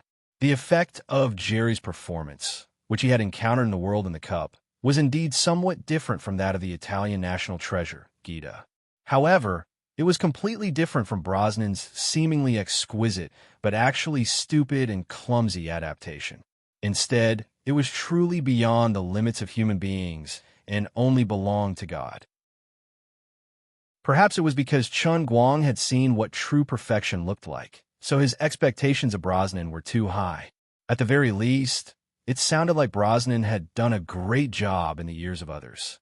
Finally, when Brosnan finished his performance, the cafe burst into thunderous applause after a brief silence. The old man stood up from his stool, bowed to the audience below the stage, and said, "The score is on the Apple computer in front of the piano. Are any of you interested in coming up and playing? Of course, it doesn't matter if you know the original version of the movie, but you can't play Come Back, Dad. I dare not compare myself to Mr. Jerry Morton, and you can't compare yourselves to 1900, right? We're just playing a simple theme." As soon as Brosnan's voice fell, many people in the cafe were eager to have try. Professional pianists wanted to try Brosnan's adapted blues with Mississippi Pearls, and there were also people who had deliberately practiced movie soundtracks before who wanted to show off in front of everyone. But even so, no one stood up and went straight to the stage. This seemed to be a very casual private occasion, but because there were too many celebrities here, the value of this performance was raised a lot out of thin air. Of course, it was great to play well, but if you messed up, it would be a great shame. The keyboardist of the 5-member band sitting at the same table as Chun Guang was also one of the people who was tempted. He said to the young man with bird's nest hair next to him, "Although I'm not very skilled, I really want to give it a try. Then be brave and go up there. There are many seniors here. I'll see the situation first. If no one goes up in 30 seconds, I'll give it a try." Brosnan seemed to have guessed this scene, and he was a little disappointed. He said, "Actually, my friend Malfoy Bentler was also going to come today. I was going to invite him to play this song directly." As soon as Brosnan's voice fell, people in the cafe began to whisper. Malfoy Bentler was also a celebrity among celebrities in Europe and the United States. In the past 10 or 20 years, he had produced soundtracks for more than 100 movies, and his artistic achievements were not inferior to Ennio Morricone's. In addition to being a musician, Mr. Bentler was also a standing member of the Academy Award Committee, and his opinion on the selection of the Academy Award for Best Music was very important.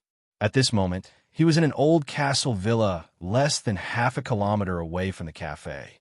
"Mr. Brosnan, then why didn't Mr. Bentler come?" Someone in the crowd asked loudly. Chun Guang rolled his eyes silently. He had a hunch that he was going to be attacked every day. Sure enough, Brosnan sighed. "Because of some special reasons that everyone knows, Malfoy temporarily changed his itinerary. At least, he probably won't come out of the villa before the Huasha man leaves Princeton. The crowd in the cafe suddenly became excited. Damn, the Huasha man. We can't let him behave atrociously on American soil. Although his movie is really good, he can't treat Mr. Joshdan like this. He's humiliating us. We should unite and ask the diplomats to put him on the list of unwelcome people and expel him from the country. Before he is expelled, we should teach him a lesson. He's too arrogant. The young man sitting in front of Chen Guang also shouted loudly, "That Huasha man better not appear in front of me, or I'll beat the sh*t out of him." Looking at Su Tao, Chen Guang pondered in his heart. Honestly speaking, I can beat 100 of you without batting an eye with your appearance. The noise in the cafe lasted for a few minutes before it calmed down. Although not everyone hated the Huasha man Chen Guang, it was obvious that everyone agreed with Brosnan on his territory. Chen Guang glanced around and saw that only Elma Watson and a few other people did not join in the uproar. Sighed, detestable Donald, you've had your fun running around naked, but I've become a *king scapegoat. I've almost become a street rat. Brosnan called out again, Okay, everyone quiet down. Don't talk about unhappy things. Although it's a pity that I can't perform with Malfoy on the same stage, it's an honor for me to be able to perfect this song in Pianist on the Sea. In fact, I didn't adapt this song alone, but Malfoy and I did it together. Everyone, thank him.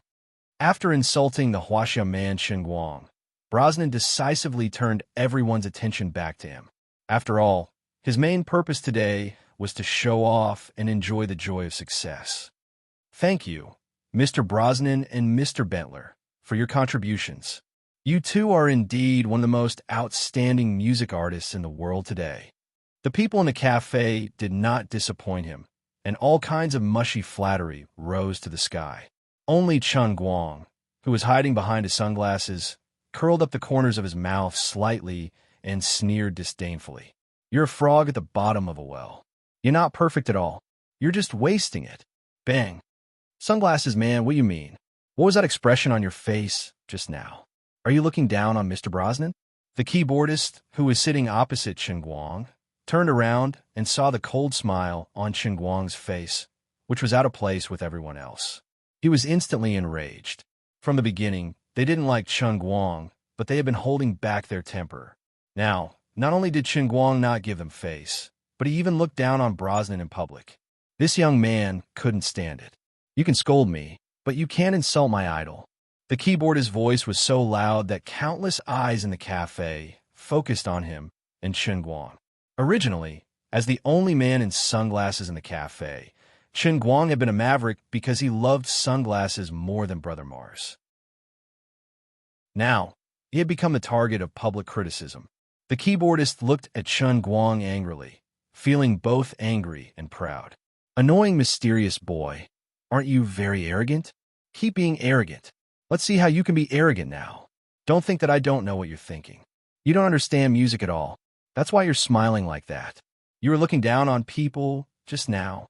The other four people at the same table, as Chen Guang, also looked at Chen Guang with great interest and didn't say a word. They wouldn't help Chen Guang explain. Their purpose was to see Chen Guang embarrass himself. They didn't believe that this guy would dare to be arrogant in front of so many people on such an occasion. Chen Guang looked around silently and saw that everyone was looking at him with unkind eyes. He then turned his head to the keyboardist in front of him and saw a little pride in the guy's angry eyes. Chen Guang thought to himself, this bastard must think that I'm pretending to be a grandson and that he can finally embarrass me. But I'm sorry, I'm worried that I don't have a title, so it's not convenient for me to go on stage and slap people in the face. You're giving me a pillow when I want to doze off. Thank you so much. Chen Guang stood up slowly. You're right, young man. I really don't like the arrogant words of this Brosnan. F***CK. Beat him up. SH**T. B***TCH. As soon as Chen Guang said that, the crowd exploded. A few hot-tempered people jumped up and were about to rush forward. On the other hand, the five-member band at the same table as Chen Guang was very restrained. They were stunned. They had thought that the man in sunglasses was just eccentric, but now they knew that he was a psychopath. He didn't know fear at all and didn't know the basic respect for others. At that moment, Chen Guang pulled out the chair behind him and walked forward. As he walked, he deliberately straightened his hands and groped in front of him, then pretended to trip over a leg of a table and almost fell to the ground. The angry crowd quickly calmed down. Oh, so he's blind. Poor guy. No wonder he refused to take off his sunglasses. The lead singer of the 5-member band, the young man with the bird's nest haircut, was very puzzled. Didn't he have good eyes and quick reflexes when I tried to grab his sunglasses? How could he be blind? No. Could it be that he used his ears to judge my hand movements? Is he the blind man in Chinese movies? While the young man with the bird's nest haircut was puzzled, Chen Guang had already approached the stage. Then, he pulled over the stool in front of the Pearl of the Mississippi and sat down. He turned his head back and smiled under his sunglasses, revealing a mouthful of white teeth. Mr. Brosnan just said that anyone who is interested can come up and play the same song as him. I didn't intend to go up on stage, but I think your blind worship is too stupid and ridiculous. Now, I'll tell you why I think Brosnan is talking nonsense. I'll tell you what the real blues is. After Chen Guang finished speaking, he ignored all the voices in the noisy cafe. Under Brosnan's angry and confused gaze, he turned around and touched the keys with lightning speed. Lowly mortals, you will never understand that the perfection you see will always be the perfection of mortals.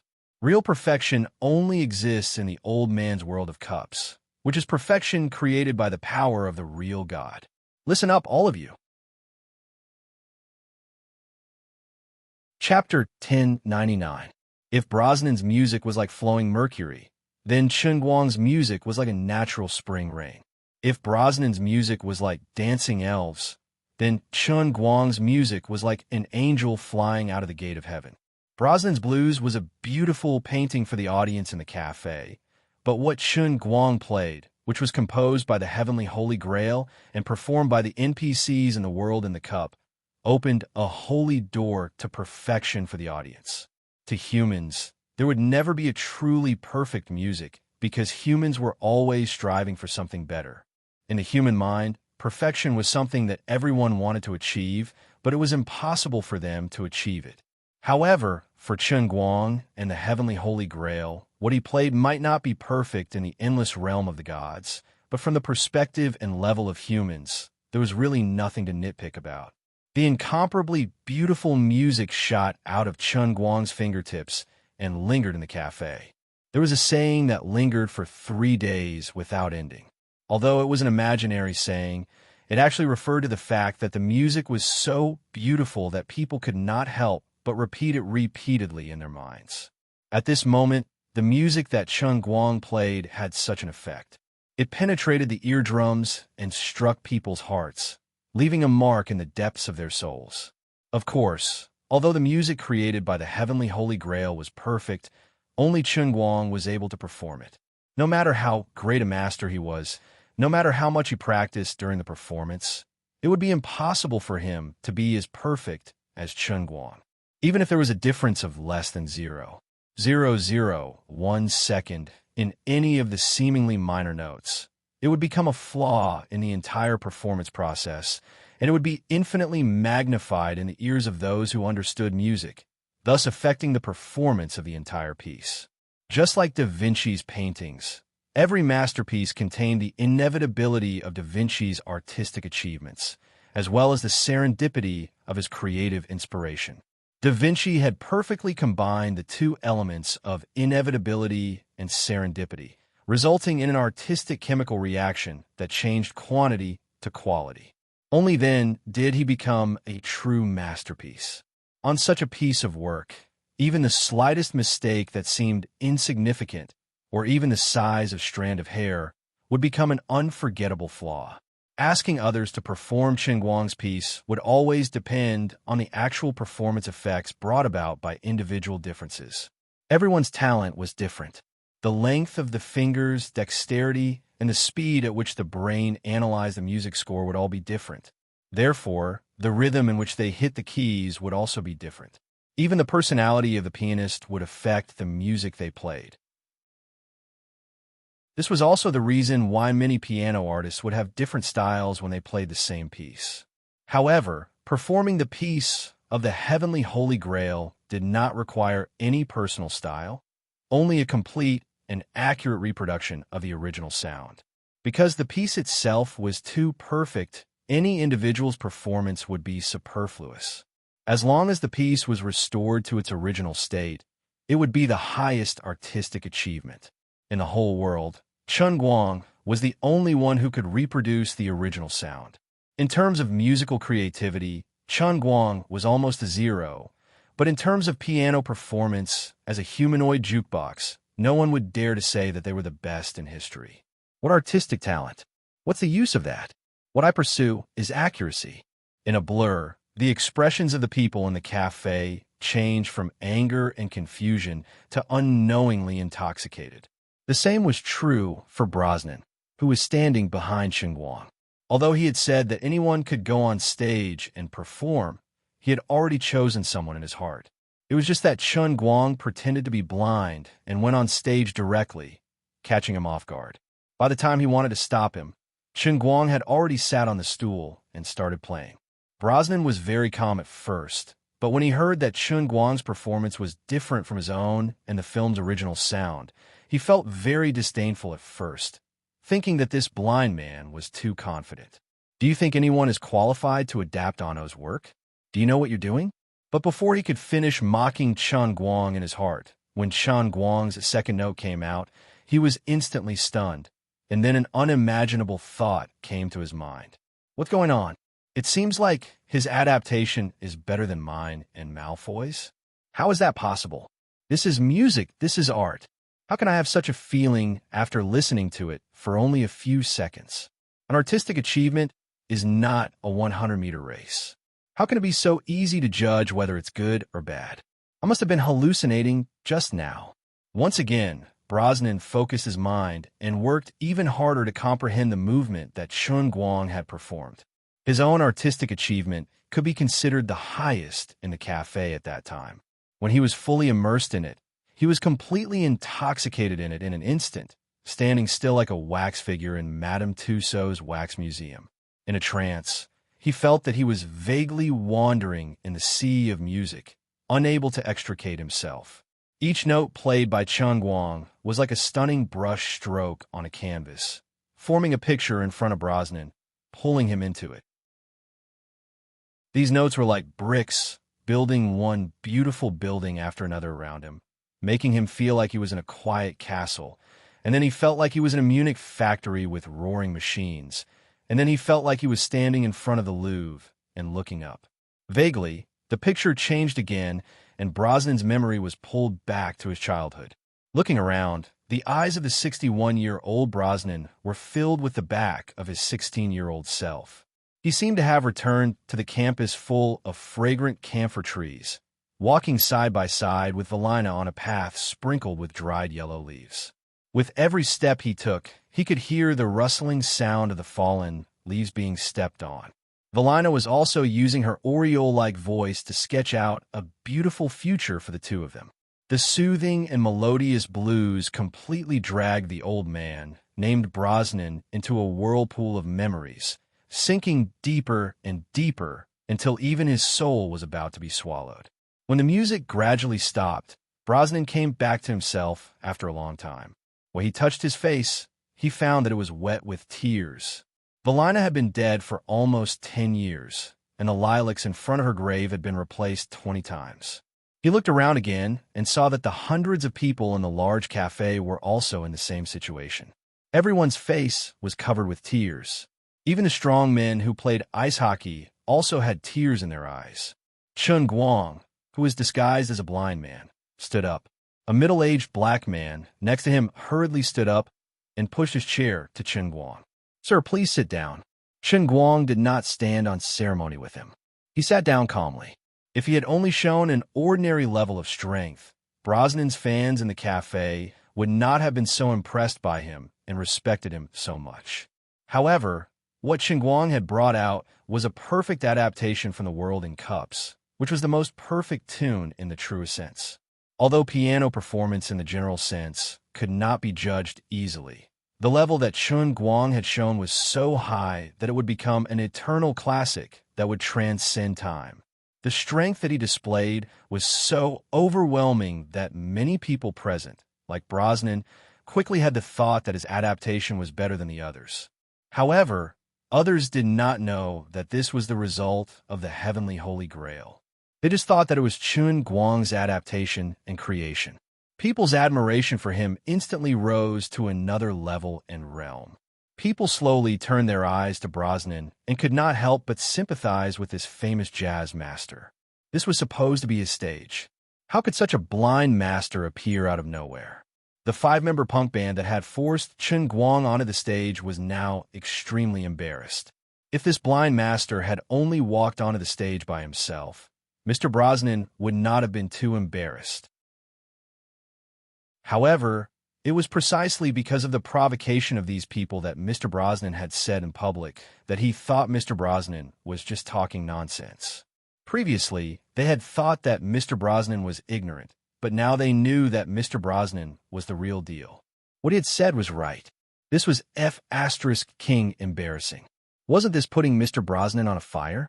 Mr. Brosnan seemed to be kind, but he was actually arrogant, which was known to almost everyone in the European and American music circles. What would he do now? After this matter is over, will he bear a grudge against us for making things difficult for him? Finally, under the gaze of the crowd, Brosnan lit a cigar and took a deep puff. He then turned to Chun Guang and suddenly bowed. "Thank you, sir, for letting me hear such a wonderful piece of music. Thank you for teaching me a lesson, sir. Never underestimate others." Someone secretly added to Brosnan's words, "Never underestimate a person with physical defects. God knows whether a blind person's hearing is particularly terrifying, and God knows whether a deaf person is Beethoven."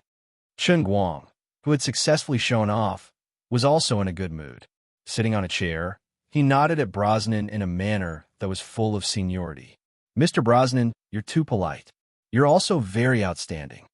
Thank you for your compliment, sir. May I know your name?" Chun Guang thought for a moment. "Just call me Blake." While speaking, he did not deviate from his world-class acting skills. Instead, he made his behavior and tone seem like a real blind master. Brosnan said again, "Okay, Mr. Blake." Chun Guang nodded slightly. "Now, shall we play the next piece?" Brosnan nodded. "Sorry, I need to take a puff or two to calm down." After he comfortably took 2 puffs of his cigar, he suddenly realized something. "Aren't I just like Jerry in the movie?" The crowd burst into laughter. Brosnan blushed. "I'm not as good as Mr. Jerry Morton, but Mr. Blake, you—" Chun Guang interrupted him. "I'm not 1900. I'm standing on the land of Princeton, and I won't drown in the sea." The crowd in the cafe laughed again. Chapter 1100. Brosnan took a deep breath, adjusted his mood, and played "Come Back, Dad, Dad, Come Back," which sounded similar to Silent Night, but was actually a song that 1900 himself had adapted from a child singing. Brosnan also added his own and Malfoy Bentler's adaptations, which further elevated the song, which had seemed immature but lacked depth in the film's original soundtrack. When he finished playing, the audience still enjoyed it. No one could deny the subtlety of his adaptation. But after a brief moment of amazement, the audience turned their eyes to the blind Blake, who had been sitting motionless on the stool from beginning to end. They were already looking forward to his performance. This time, Chun Guang sat on the stool, and Brosnan even adjusted the height of the chair for him. Chun Guang was not in a hurry to play. Instead, he turned his head and said, "Thank you. Your adaptation was great, but it was more like Silent Night than Come Back, Dad, Come Back. Your adaptation has some flashy content, but it lacks some childishness. This is not the real Come Back, Dad, Come Back."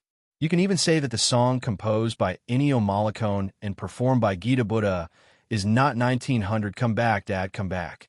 Their works pursue childlike innocence excessively, but they are too crude. The songs shown in the movie are good for deceiving laymen, but in my eyes, they're full of flaws. That is the childlike innocence of adults, not the childlike innocence of children performed in 1900. If he had said this before, he would probably have been beaten up. But now, no one dared to question his judgment. At least, even if they were dissatisfied, they still kept silent. Only a few people in the crowd, such as Irma Watson, showed disdain and dissatisfaction on their faces. She was a loyal fan of Pianist on the Sea, and in her eyes, the soundtrack of the film was a real master. Although she didn't deny Mr. Black's talent, it was a little too arrogant for him to attack Brosnan and then Ano. However, Chun Guang paid no attention to the peculiar gazes and continued. Although the story in 1900 was made up by the movie, can we understand it as a fictional world? The world that only appeared on the screen, can we view it as a real world?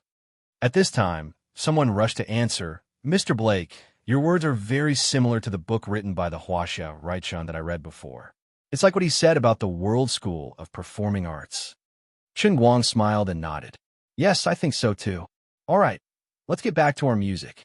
So, if the world of 1900 really existed, what would the real performance of Come Back Dad performed by 1900 in his own world be like? Like what Ano and Jetta acted out? Or is it like what Alessandro Barrico, the author of the screenplay, wrote in his book? People were lost in thought. On the one hand, they were thinking about what Chun Guang had said and trying their best to guess the real appearance of Come Back Dad. On the other hand, they were trying to figure out Chun Guang's World School of Performing Arts. After all, the people here did not have much to do with the film. Except for Irma, they did not read World School of Performing Arts. Many people thought that it was a farce made by the Huaxia people. It was not called film art, but metaphysics. It could even be called philosophy, but it was not performing arts. Although 1900 adapted the clumsy music sung by a little boy, he himself was a very pure person. So, his music and his innocence should be like this. When the music started again, the people's argument quickly stopped. No matter whether they were convinced or not, they still had to listen to it. About a few minutes later, Chun Guang's fingers gradually stopped. People felt very complicated, and they did not know how to describe it. Although Chun Guang's performance couldn't be considered beautiful, no one would agree to it if they were to say that it was bad. It was unique, weird, and strange, which made people feel that it was good but not good at the same time. They felt that the music was full of flaws. However, when they thought about it after it was played, they felt that it was natural, as if it was supposed to be like this. In the end, it was Brosnan who summed up the confusion in everyone's mind. Mr. Blake, although I don't quite understand it, I always feel that this seems to be what 1900 should be like if that world really exists. Everyone suddenly understood. That's right. That's right. Thank you, the great Mr. Blake. Chun Guang stood up and slightly pressed his hand down. For us, the world of 1900 is fictional, but for him, his world certainly exists. It could even be said that in every novel, every character in every story, they all had a real world that existed. In that case, this song is indeed real, and it should be so. As soon as he finished his words, the cafe suddenly burst into thunderous applause. People cheered and screamed. Hiding in the crowd, Irma looked at the blind man in sunglasses. She did not know how to describe her feelings at the moment. She really did not want to admit that this man's work was better than Ennio's and Gida's, but it had become a fact that could not be refuted. Irma had never thought that artistic achievements could be quantified so easily. The gap between good and better was so vivid and vivid in reality that it was almost within reach. She was very confused, but it did not affect her admiration for this Mr. Blake. She even knew that the name Blake must be an alias. Maybe because he knew that he was blind and felt that his world was dark. So when people asked him for his name, he would casually say Blake. If Chun Guang knew what Irma was thinking, he would probably laugh. It's really not that deep. You think I'm blind because my acting is too good. In fact, it's because my name is Right Chun. I don't want you to associate me with Right Chun. So I specifically used an anonym. Right represents the light, and Blake represents the darkness. Mr. Blake, I don't have the courage to continue playing the next few songs. How about you finish the performance? Brosnan, after a brief hesitation, did not sit on the stool after Chun Guang. Instead, he spoke humbly. Chun Guang did not stand on ceremony with him. He could not go to the castle villa, even if he continued to stay here. He just wanted to quickly show off and leave. He would go back at night, and change into his night clothes. Ahem. A song called The Crave for all of you. This is The Crave by Jeremy Morton. A few minutes later, everyone was crying their hearts out. Chen Guang did not give the crowd time to breathe. He said again, "This is The Crave by 1900. His performance was not perfect, but it was terrifying that he vividly displayed the state of 1900 after its emotions were affected. It even gave the audience the illusion that he was the 1900s sitting in front of the piano, and Brosnan standing behind him was the king of jazz, Jeremiah Morton. And we are the audience sitting in the third-class bar of the Virginian." Chen Guang completely brought the audience into the world of 1900. Now, I'd like to present you the song Enduring Movement. This time, Chen Guang did not jump to the position of Jeremiah Morton. Instead, he went straight to the last song of 1900.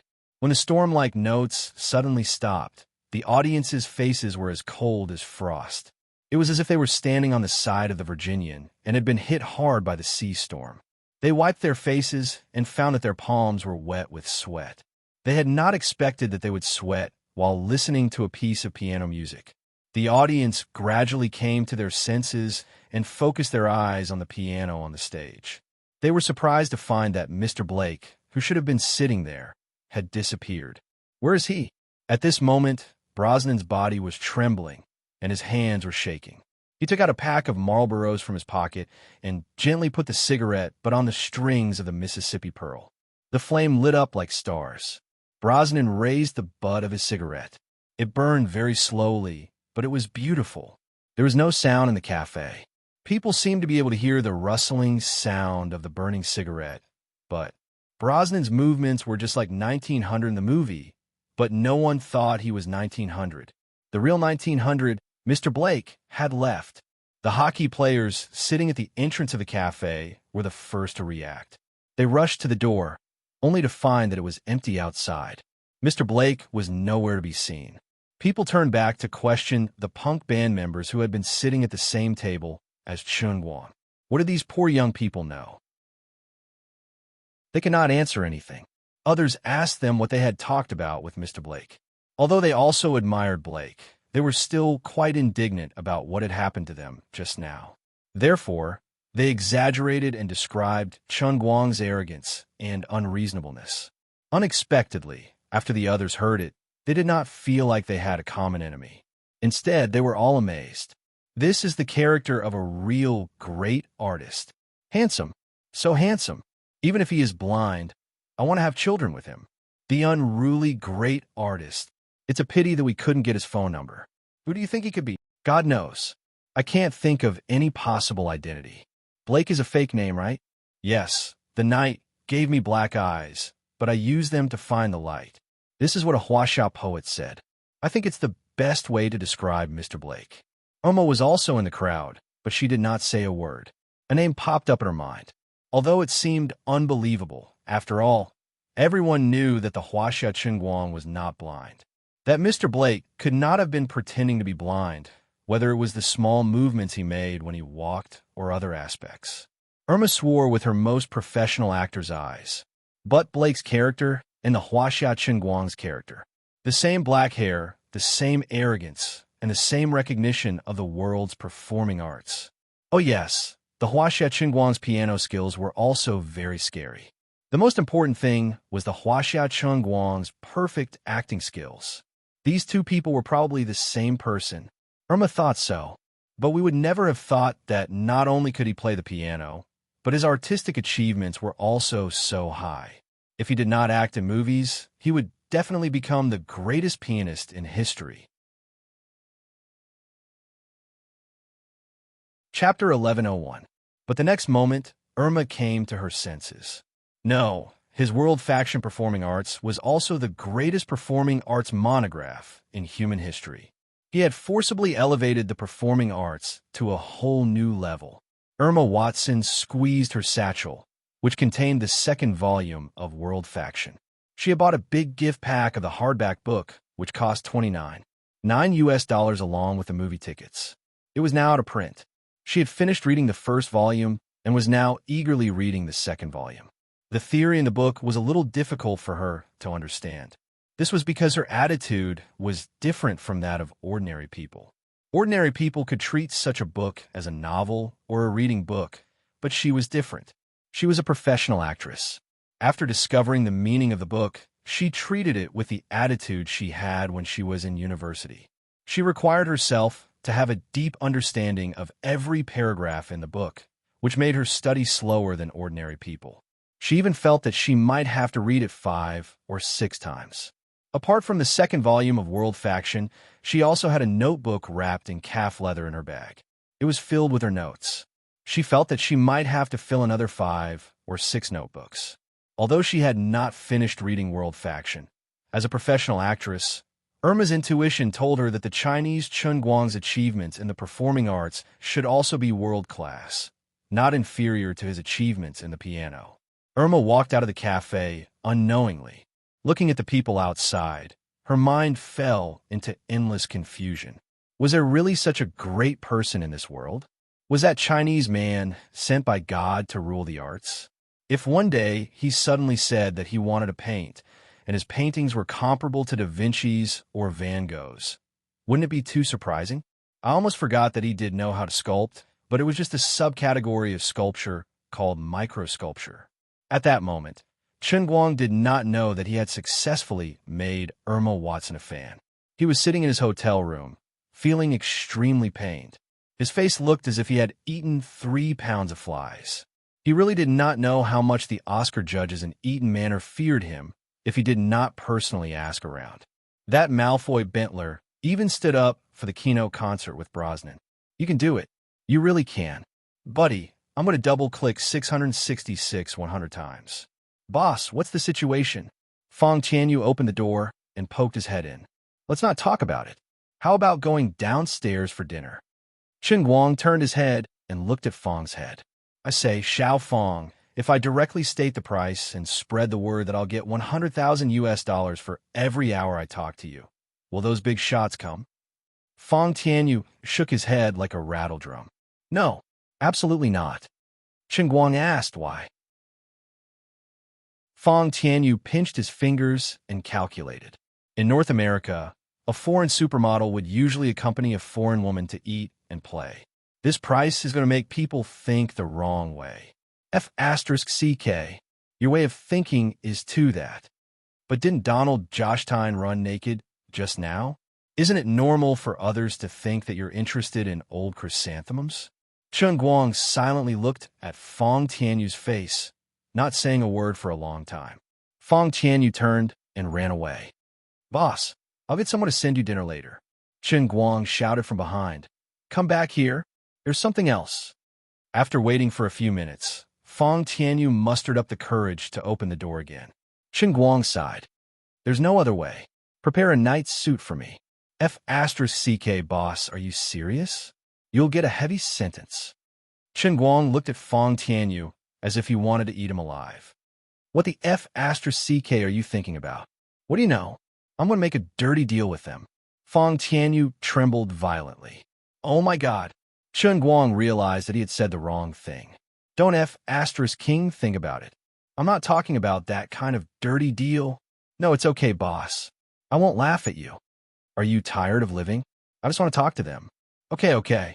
Boss, I'll go do something first. In the end, Fong Tianyu turned and ran away.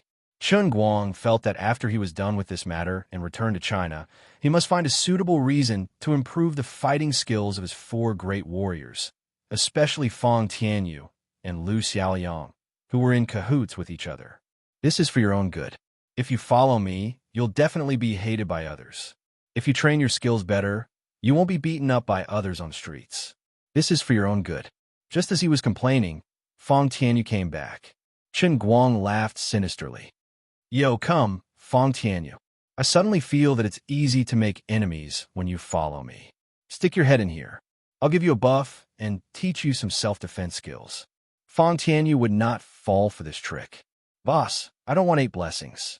There's a beauty outside who wants to see you. Chen Guang's expression brightened. Who is it? Are the breasts big? Is their figure good? Is it expensive? Fong Tianyu. 5 minutes later, Chen Guang met an unexpected person in the living room of the suite. It was Irma Watson. He did not expect this girl to follow him here, and was very surprised. After all, in his eyes, although his disguise was clumsy, his world-class acting skills at that time were flawless. Irma Watson could not have broken free from the boundaries of his acting skills. How did she see through him? Chen Guang sized up Irma, and Irma sized up Chen Guang. Mr. Chen, I didn't see through you. I only found you because of my intuition as an actor. Your performance in Brosnan's Cafe was impeccable. It was not until I saw your fingers that I was sure that Blake and Wright were the same person. Darkness and light. Mr. Chen, you really know how to name yourself.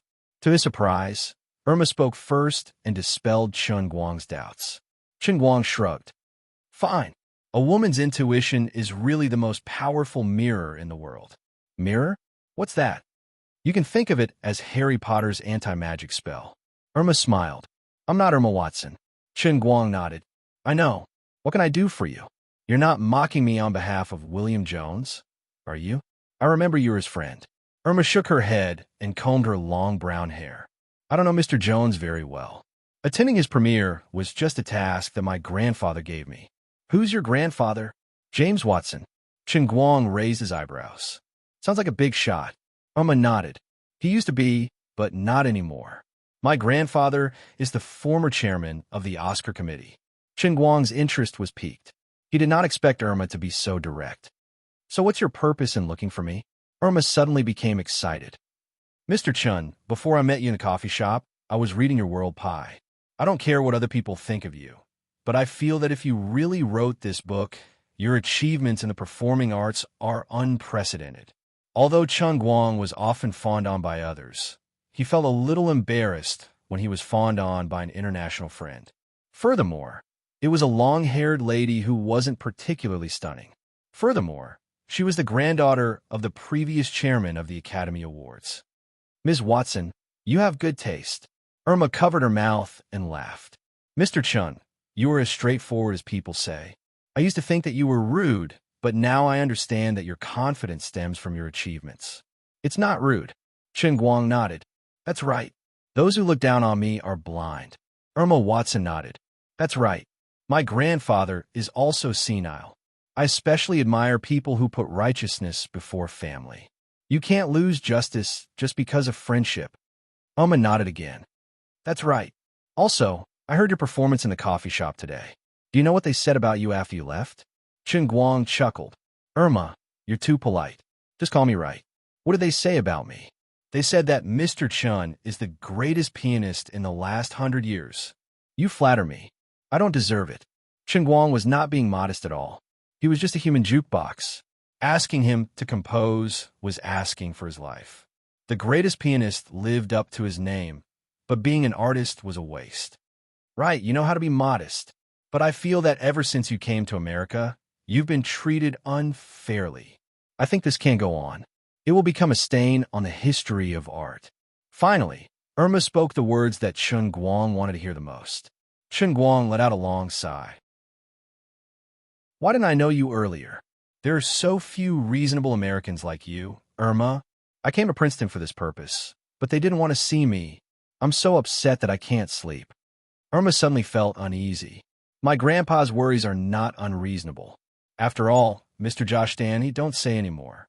This is the idiot Donald's own decision.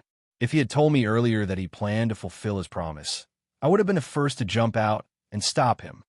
Chen Guang then told him about the bet between Donald Josh Dan and Tang Xiao. After Irma heard that, he could not help but laugh hysterically after holding it in for a long time. He only managed to catch his breath after a while and said, in other words, this is Mr. Joshton's own decision?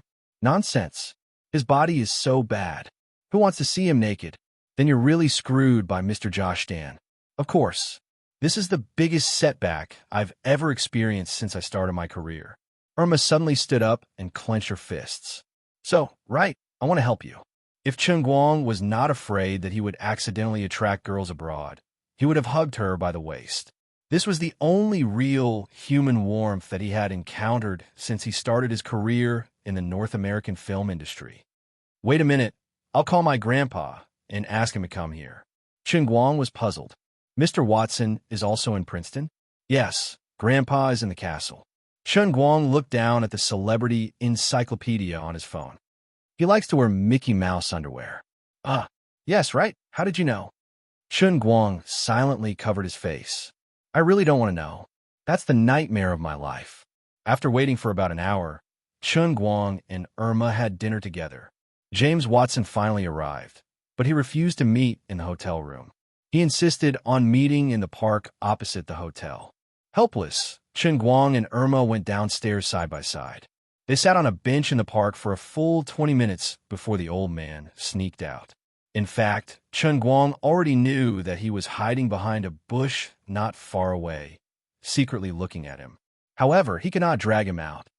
Irma, come over here. Stay away from him.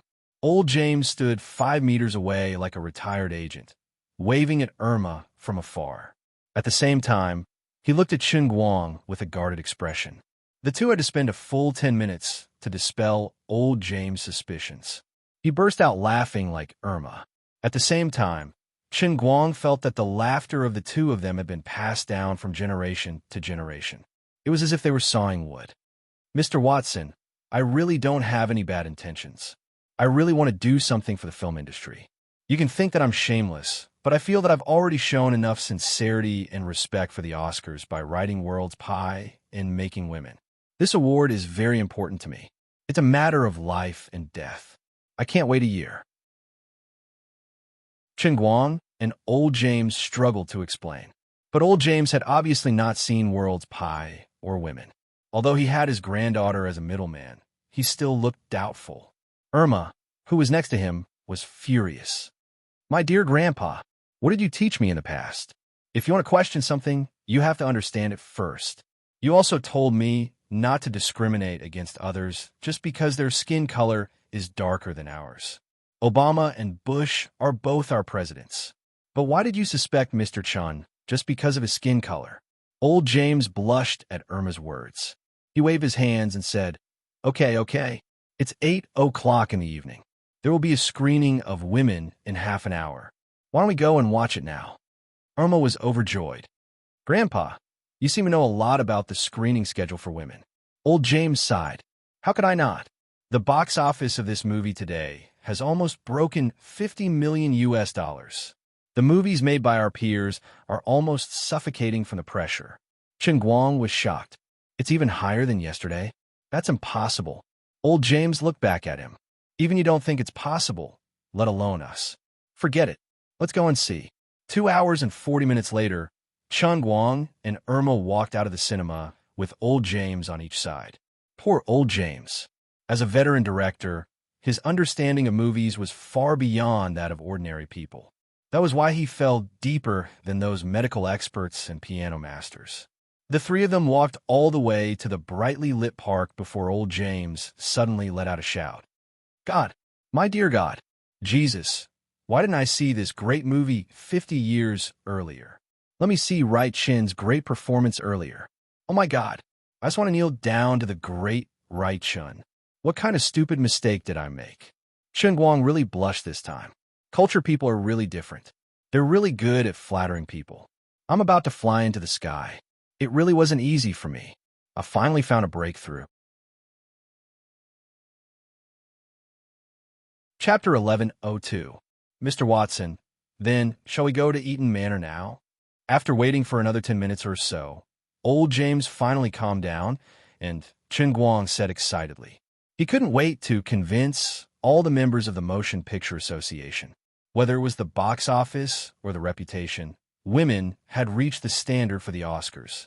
However, Hollywood's seemingly fair selection was more complicated than expected. Otherwise, every film that tried to compete for the Oscars, especially the Best Picture, Best Actor, and Best Actress, wouldn't have to spend tens of millions of dollars on public relations. In addition to the quality and standard of the film itself, there were often many side effects that would affect the final result. After all, in the past many years, there had been more than one film that reached the standard of the Oscars in a year. The evaluation of film art awards had never been completely fair, and it was almost impossible for a film to be overwhelmingly strong. After all, film art was always a matter of different opinions. This time, although Chen Guang's women had an overwhelming advantage over the other competitors, including Sunshine and July, as well as the films of the same period released last year, and its box office was also phenomenal, there were several blockbusters that had similar box office performance as women this year. However, the box office had never been an important criterion for the Oscars. It was far from enough to win an Oscar based on the box office alone.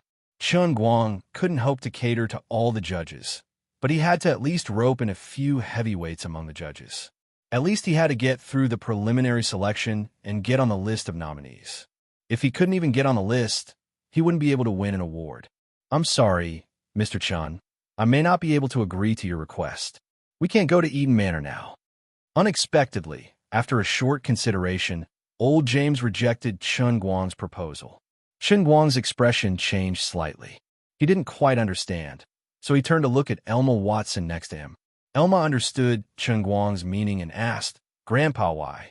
James Watson gestured for the two of them to sit on the park benches. "Mr. Chen, it's not that I don't want to help you. I also think that you're worth it. However, it has been almost 5 years since I left my post as the president of the American Film Association and the chairman of the Academy Awards Committee. Although the people in the association still respect me and respect my attitude because of my qualifications and reputation, I am no longer in office. I'm just an ordinary judge." Hearing those words, Chen Guang instantly figured it out and asked, "Mr. Watson, you mean the current president?" Old James nodded, but then shook his head. "I don't have any conflicts with Fred, and he respects me very much. But at the same time, I have to maintain sufficient recognition of his authority. After all, I've already stepped down." "Mr. Chen, do you understand what I mean?" Chen Guang nodded. "I know. How could I not know? What's all this scheming? I recommend you to watch a Chinese television series called The Name of the People. Your thick black theory is child's play. Completely child's play." Beside him, Elma interrupted. "Recently, other than your movie, this Chinese television series has also exploded on social media, but it doesn't have English subtitles. I heard that it's the Chinese version of House of Cards." "Let's not talk about House of Cards anymore. Mr. Watson, can you tell me what we should do now? I've prepared a very sufficient budget, absolutely sufficient. As long as the judges are willing, my budget can let everyone travel around the world for more than 3.5 weeks." It was not easy to talk about feelings, so Chen Guang went straight to the point and talked about money. A problem that could be solved with money was not a problem. Right now, he just wanted to solve all problems in a more convenient way. Old James smiled. "Mr. Chen, we all know your budget, but that's not important. Although everyone loves American dollars, the senior members of the American Film Association are not poor. It's not that we need American dollars. Don't worry, there's still more than 20 days before the primaries. When I go back, I'll learn from Elma and privately contact a few senior members who are close to me. I'll convince them one by one, and when the time is right, I'll invite you to meet everyone." Chen Guang understood what old James meant. He still had to use the method of boiling a frog in warm water to slowly penetrate it. He was quite annoyed about this. It was not his style to not cut the Gordian knot when doing things. However, there was no other way. He wanted to succeed in one go, but it seemed that Donald's nude running had left too much of a psychological scar on the others. Old James comforted him instead. "Mr. Chen, don't worry too much. Just like what you said, you want the Oscars to be the Oscars for the filmmakers. I don't deny that too many political factors have been mixed into the Oscars over the years, and there's no guarantee that the Oscars will change in the future. But at least this year, your women and world's faction have shown achievements that transcend time. We have to respect that. As long as you can get into the nomination list, no matter how resistant my old friends are, they'll still have to watch your movie in the end. They won't be any better than I am then. If I can't convince more people, I'll be able to get the movie through the primaries by myself. I promise you. But if I bring you back today, they'll think that you did something to me." Old James did not finish his sentence, but Chen Guang remembered the old man's Mickey Mouse underwear. Chen Guang nodded. "Okay, that's all we can do for now. Anyway, thank you, Mr. Watson. After it's done," old James shook his head. "Don't give me money. If your movie is only at the level of The Sunshine Man, you'll have to spend money to get nominated. But you're different. You're Chen Guang, and your movie is women. From the standpoint of a filmmaker, we should be the ones giving you money to thank you for your great contribution to the film industry. In the end, Chen Guang was flattered by the old man to the point that he looked like a celestial being. Just as he was about to chat for a while, Chen Guang suddenly received a call from Zhuo Jingxi. Zhuo Jingxi said that several research institutions had finally found out where they lived in Princeton. The heads of several institutions had come together overnight. Helplessly getting up, Chen Guang looked at Irma and opened his mouth. He was about to open his mouth when old James suddenly pulled his granddaughter away. "Nice to meet you, Mr. Chen. It's too late tonight. See you another day." Before he finished speaking, old James had already dragged Irma away. He did not look like an old man at all. He was clearly a 100-meter sprint champion. Chen Guang was stunned. He was furious. This old man was looking down on him. "What kind of person do you think I am? Do you think I'm the kind of young master who goes around flirting? The old man has so many beauties that he can't even take care of himself. Why would he be interested in your Irma?" "Oomph." Chen Guang, who was wearing a big tent, got up and walked away with a straight face. When Chen Guang returned to the hotel, it was already 11 o'clock at night. Princeton was not a city with a rich nightlife. The street outside the hotel was already empty, but the entrance of the hotel was bustling with people. Finally, when Chen Guang appeared, the project leaders of major scientific research institutions almost burst into tears. Ever since they saw the molecular formula in the magazine the night before yesterday, they had not had a good night's sleep. Bravo and Wertzman knew what was good, and so did the heads of other major scientific research institutions and top experts. Everyone could understand the huge market behind this set of molecular formulas. That was why they had rushed here like crazy yesterday and tried to get in touch with the developer of the molecular formula, which was Zhuo Jingxi herself. Although Zhuo Jingxi was easy to deal with, she insisted that she did not own the intellectual property rights. In the end, the person who made the final decision was Chen Guang. The purchase of the equipment was easy to negotiate, but Zhuo Jingxi even tried to poach him on the spot. When it came to the molecular formula and the undisclosed molecular formula, as well as more intellectual property cooperation, Zhuo Jingxi began to push the matter to the back and forth. This made everyone very awkward and helpless. Many of the relevant heads of scientific research institutions did not expect that the Chen Guang that Zhuo Jingxi was talking about was Chen Guang, who had recently turned the American film industry upside down with women. After being rejected for a whole day, the heads of major scientific research institutions had no choice but to use the name Chen Guang. It was not difficult to find out who Chen Guang was. After all, he had appeared in the Princeton District Court and was on the news. Although the directors of the major research institutions almost thought that they were blind when they discovered that the two were actually the same person, they were all experienced people after all. They quickly calmed down and accepted the rather bizarre fact.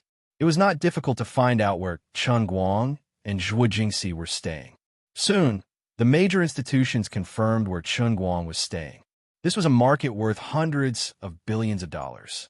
In this kind of business, things that could be done today should not be delayed until tomorrow. God knows who would be shameless enough to knock on the door at the speed of light. Hence, everyone rushed to the hotel that Chen Guang was staying in. But when they arrived, they awkwardly discovered that everyone else was thinking the same thing as well. The heads of the University of California, Cambridge, Oxford, Waseda, Rockefeller Laboratory, Lincoln Laboratory, Cavendish Laboratory, Sanshia Corporation, and other institutions, as well as the representatives of the American branch, were not willing to give in. The many scientific research institutions that originally only planned to cooperate privately had to face this very awkward situation. There was obviously no way to communicate privately, and it was likely that they would have to face a situation of public bidding. Chapter 1103. This was a rare experience for many of the major companies that had monopolized the world's technology. In the past, it was always others who rushed to their doorstep to seek cooperation with them. They were the ones who sat on the fishing platform and waited for others to give them benefits. It was always others who begged them to cooperate. Sometimes, they might take the initiative to extend an olive branch to others, but there had never been a situation where they would rush to someone else's doorstep after reading the news the day before, only to bump into someone else in the same industry. Everyone was like a shark that smelled blood. They were prepared to take advantage of the disparity in resources and information to snatch this piece of fat meat from the jaws of Prince's laboratory. However, when they arrived at the scene, they were not sharks at all. Everyone was clearly a group of pugs fighting for food. The people from Sanshang suggested that everyone leave today and hold a meeting overnight. This way, the giants could reach a certain degree of consensus in private so that they wouldn't be at a complete disadvantage in the negotiations with Chengguang. After all, practically all the major companies in the field of photocatalysis had gathered here. Since everyone had reached a consensus, they could naturally force Chengguang's side to submit. They could grab Chengguang's neck from the flow of industry talents, equipment, and raw materials procurement channels. This sounded wonderful. If the thing they were fighting for wasn't so hot, they might have reached an agreement. Unfortunately, no one was a fool. Everyone knew how the Koreans did things. They would hold a meeting here, and then they would secretly send someone to negotiate with the other party. They were despicable and sinister. By the time they came back to their senses, the other party would have signed an exclusive agreement with the other party at a lower price. This wasn't some random cabbage on the street. It was the result of photocatalysis. It was like the crouching dragon and phoenix of the Three Kingdoms period. Who dared to relax? Who dared to bet on whether the Koreans were moral or not? Also, not only did they have to be wary of the Koreans, they had to be wary of everyone. Most importantly, Chengguang had heavy technology in his hands that could explode the entire industry. He was the leader. As long as he nodded, he could instantly create a giant hole in the so-called monopoly barrier formed by the major companies. When the technology level was completely crushed, the so-called industry barrier was a joke. F***CK off. Shameless Koreans. Go away. Stupid Koreans. In the end, the impromptu negotiation at the entrance of the hotel ended on bad terms. Everyone was suspicious of each other. Some of them even wanted to send someone out alone to search, but the others in the same trade would desperately stop them. However, on one matter, they reached a very mysterious consensus. 5 of the reputable institutions in the industry would jointly send people to stop Princeton's local snake, which was also the most authoritative laboratory in the field of photocatalysts. As soon as Chengguang's figure appeared at the entrance of the hotel, he was immediately surrounded by people. Chengguang peeked into the crowd and was slightly disappointed when he didn't see Prince's men. He had originally planned to use this late, almost public bidding meeting to put some pressure on Prince, but in the end, no one came, so there was nothing he could do. Prince, you're not doing your best. This is your territory after all. Look at the attitude of others, and then look at your own performance. It's too disappointing. Do I really have to consider changing to another research institute? If it wasn't for the fact that Prince was indeed leading in the field of photocatalysis, Chengguang really wanted to replace him. The current situation made him a little embarrassed. Forget it, I'll just try to talk to them first. I originally wanted to put pressure on Prince anyway. They can't be indifferent to the God-level formula. Mr. Chun, I'm from the Alamo Laboratory at the University of California.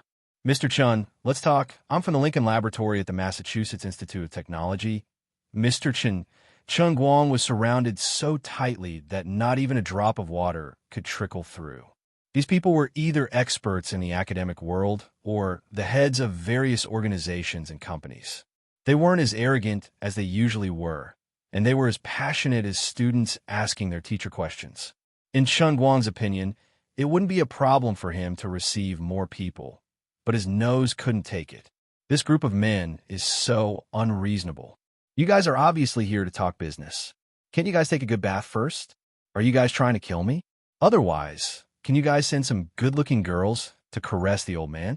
Although the old man was known in the pugilistic world as Lu Xiaohui, as long as the girls were beautiful enough, it was not impossible to talk to them. It was no wonder that Chengguang in the crowd felt like he had fallen into the devil's den. However, he couldn't blame others for not showering. International people were born with a stronger body odor. Moreover, most of the people around Qinguang were fat people with big bellies. Of course, the smell was very sour, like pickled cabbage in an old jar. Everyone make way. All of you make way for me. Can't you let me pass? Qinguang wanted to escape from the crowd, but he couldn't reject the hospitality of these fellows. Although they were plump, their faces were pale, and he was afraid that he might accidentally injure them. In the end, he had no choice but to roar out. After finally escaping from the crowd, Chen Guang said immediately, "Don't push. Everyone, don't push. I'll arrange the meeting room now. If you have anything to say, we can talk in the meeting room." After saying that, Chen Guang didn't care whether others listened or not. He rushed straight to the front desk of the hotel and asked the hotel staff to prepare. Then, Chen Guang handed over the task of entertaining people to the hotel staff with a $2,000 tip. He asked everyone to wait in the meeting room while he went upstairs to look for Zhuo Jingxi. Zhuo Jingxi had been waiting for him to come back.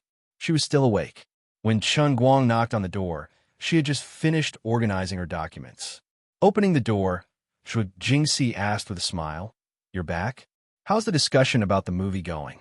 Chen Guang was in a good mood. "It's good. There's progress. What are you busy with? If you want to sleep, you can sleep first. I'll go talk to them." Zhuo Jingxi shook her head. "I can't do that. You were the one who threw this to me, but I'm lazy and thin-skinned. I don't know how to refuse others, and I'm afraid of taking responsibility. That's why I pushed it to you. But I'll still attend this meeting." Chen Guang pinched Zhuo Jingxi's butt. "I say, why else would they wait for me in the middle of the night? Let's go. We can talk about this and rest early." "Wait a minute, this is the information I just finished organizing. Take a look first." Chen Guang took the things that Zhuo Jingxi handed over and spent 7 or 8 minutes quickly browsing through them. Zhuo Jingxi was very meticulous. In this document, she wrote very clearly about the current situation of the institutions that came to Princeton to participate in the competition in the field of photocatalysis. From the past results of the major scientific research institutions to their current facilities, equipment, and staffing, everything was there. It also included their next investment plans in the field of photocatalysis. "That's amazing," Chen Guang praised. Zhuo Jingxi smiled embarrassedly. "They took the initiative to provide it to me. I just organized it so that you could look it up. Unfortunately, it seems that Prince is still the strongest. The other institutions have some hardware and software gaps. It's okay. They're all pretenses. Why didn't anyone from China come?" Teacher Xu called. Gokyo University and the Chinese Academy of Sciences both wanted to participate, but their conditions were too different. I didn't dare to agree immediately, but I didn't reject them either. "It's okay. We'll go back and talk to them. Let's go." Chen Guang took the documents and went out first. It was almost 11:30 p.m. After a few steps, he remembered something. "Didn't I say we don't want Wasida's people? Why are they here too?" Zhuo Jingxi shrugged. "Others don't know, but Wasida is second only to Prince. Are we really going to reject them directly? If we don't end up negotiating with Prince, we should be able to contact Wasida within 3 months." Chen Guang waved his hand. No, definitely not. I'd rather not talk to Wasida than Tongshan. Also, I won't talk to the Koreans." At this time, the people from Wasida and Sansheng were waiting excitedly in the conference room. They had no idea that they had sentenced Chen Guang to death in advance. The people from Wasida were the most miserable. At this moment, they were the most excited. Whether it was the cooperation conditions or the hard standards of their own laboratory, as long as Chen Guang did not choose Prince, they had an overwhelming advantage over other competitors. But what if Chen Guang was an unreasonable nationalistic youth? Chapter 1104.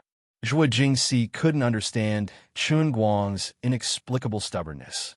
After all, as a researcher, if he wanted to make a real achievement in the field of knowledge, he had to have a tolerant mindset and boldness. Only by doing everything possible to learn and make use of all advanced resources and knowledge could one's knowledge surpass the limitations of national boundaries and reach a higher level. Although there were countries for scientists, there were no countries for science. According to Zhuo Jingxi's original intention, even though she had worked at Prince for half a year, she didn't want Chen Guang to oppose Japan's Waseda University and Korea's Sanshin Group. However, she had an almost blind admiration for Chen Guang, so even though she was puzzled, she didn't question him again. Chen Guang saw through her thoughts and took the initiative to explain to her in the elevator, "Teacher Zhuo, I actually have a reason for doing this." Zhuo Jingxi turned her head and looked at him. She was quite touched that Chen Guang took the initiative to explain to her. This was the benefit of completely conquering a person's heart. Even such a small thing could move her. "It's okay. I'll support you no matter what decision you make." No. Being convinced and being convinced are two different things. Let's put it this way. I don't deny Waseda University's global reputation, nor do I deny their ability in the field of scientific research. The same is true for Sanshin. But one thing is very important. No matter how successful they are in other fields, in the field of photocatalysis, they aren't even worthy of carrying our shoes. The fundamental purpose of the cooperation between the two parties is to exchange benefits, but the other party can't provide us with the benefits we need. They can only get benefits from us. Zhuo Jingxi couldn't help but ask, but isn't it the same for Cavendish Laboratory, Cambridge, and MIT? Chen Guang nodded. That's true. Then the problem is, we are the ones who take the initiative to give benefits to others. Our fundamental purpose is to better promote photocatalysis and realize our own life ideals. We are almost philanthropists. But if one or two of our partners ruin our mood, or even affect our interest and motivation to further promote technology, then not only will we not get benefits from the other party, but we will also be hindered. They may even become a stumbling block to technological innovation. Isn't there a need for such a situation? Zhuo Jingxi was stunned. She felt that what Chen Guang said was fallacious, but she couldn't refute him. His theories seemed high and mighty, but to put it bluntly, it was as simple as that. Working with Waseda and Sanmei will make him unhappy, and he will not do it. After all this time, this fellow was still willful. Also, it's true that I've never intended to sign an exclusive agreement with anyone. Whoever is willing to pay a satisfactory price, we can provide technical support for them. When the number of our partners increases to 5 or even 10, it doesn't matter if 1 or 2 of them are missing when you look at the world. In addition, although our 5 God-level formulas have an overwhelming advantage, before materials science completely catches up with the development, our production capacity is ultimately limited, and it is impossible to completely monopolize the era of products. It's meaningless to cultivate more partners. The other partners, including Prince and the Chinese Academy of Sciences, have their own profit margins and survival conditions. Their products will also be sold all over the world. Japan and South Korea have used technology monopolies to get a lot of money from us over the years, and we don't give them the technology, forcing them to buy our finished products. This is reasonable. Just like Sony, have they ever given us their camera imaging technology for free? Zhuo Jingxi said, "It seems to be true, but they will also buy Prince or Cambridge products. They don't necessarily have to buy our products, right?" Chen Guang shrugged. "What does it matter?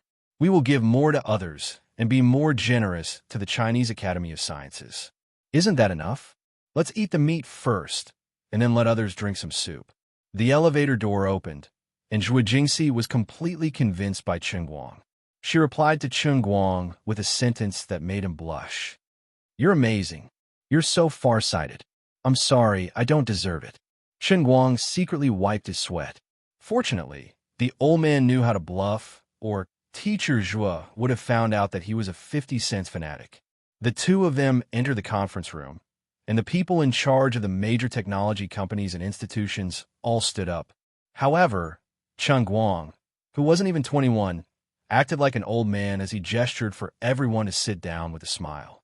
As soon as everyone sat down, people from many institutions rushed to speak first, intending to seize the initiative in the upcoming public competition.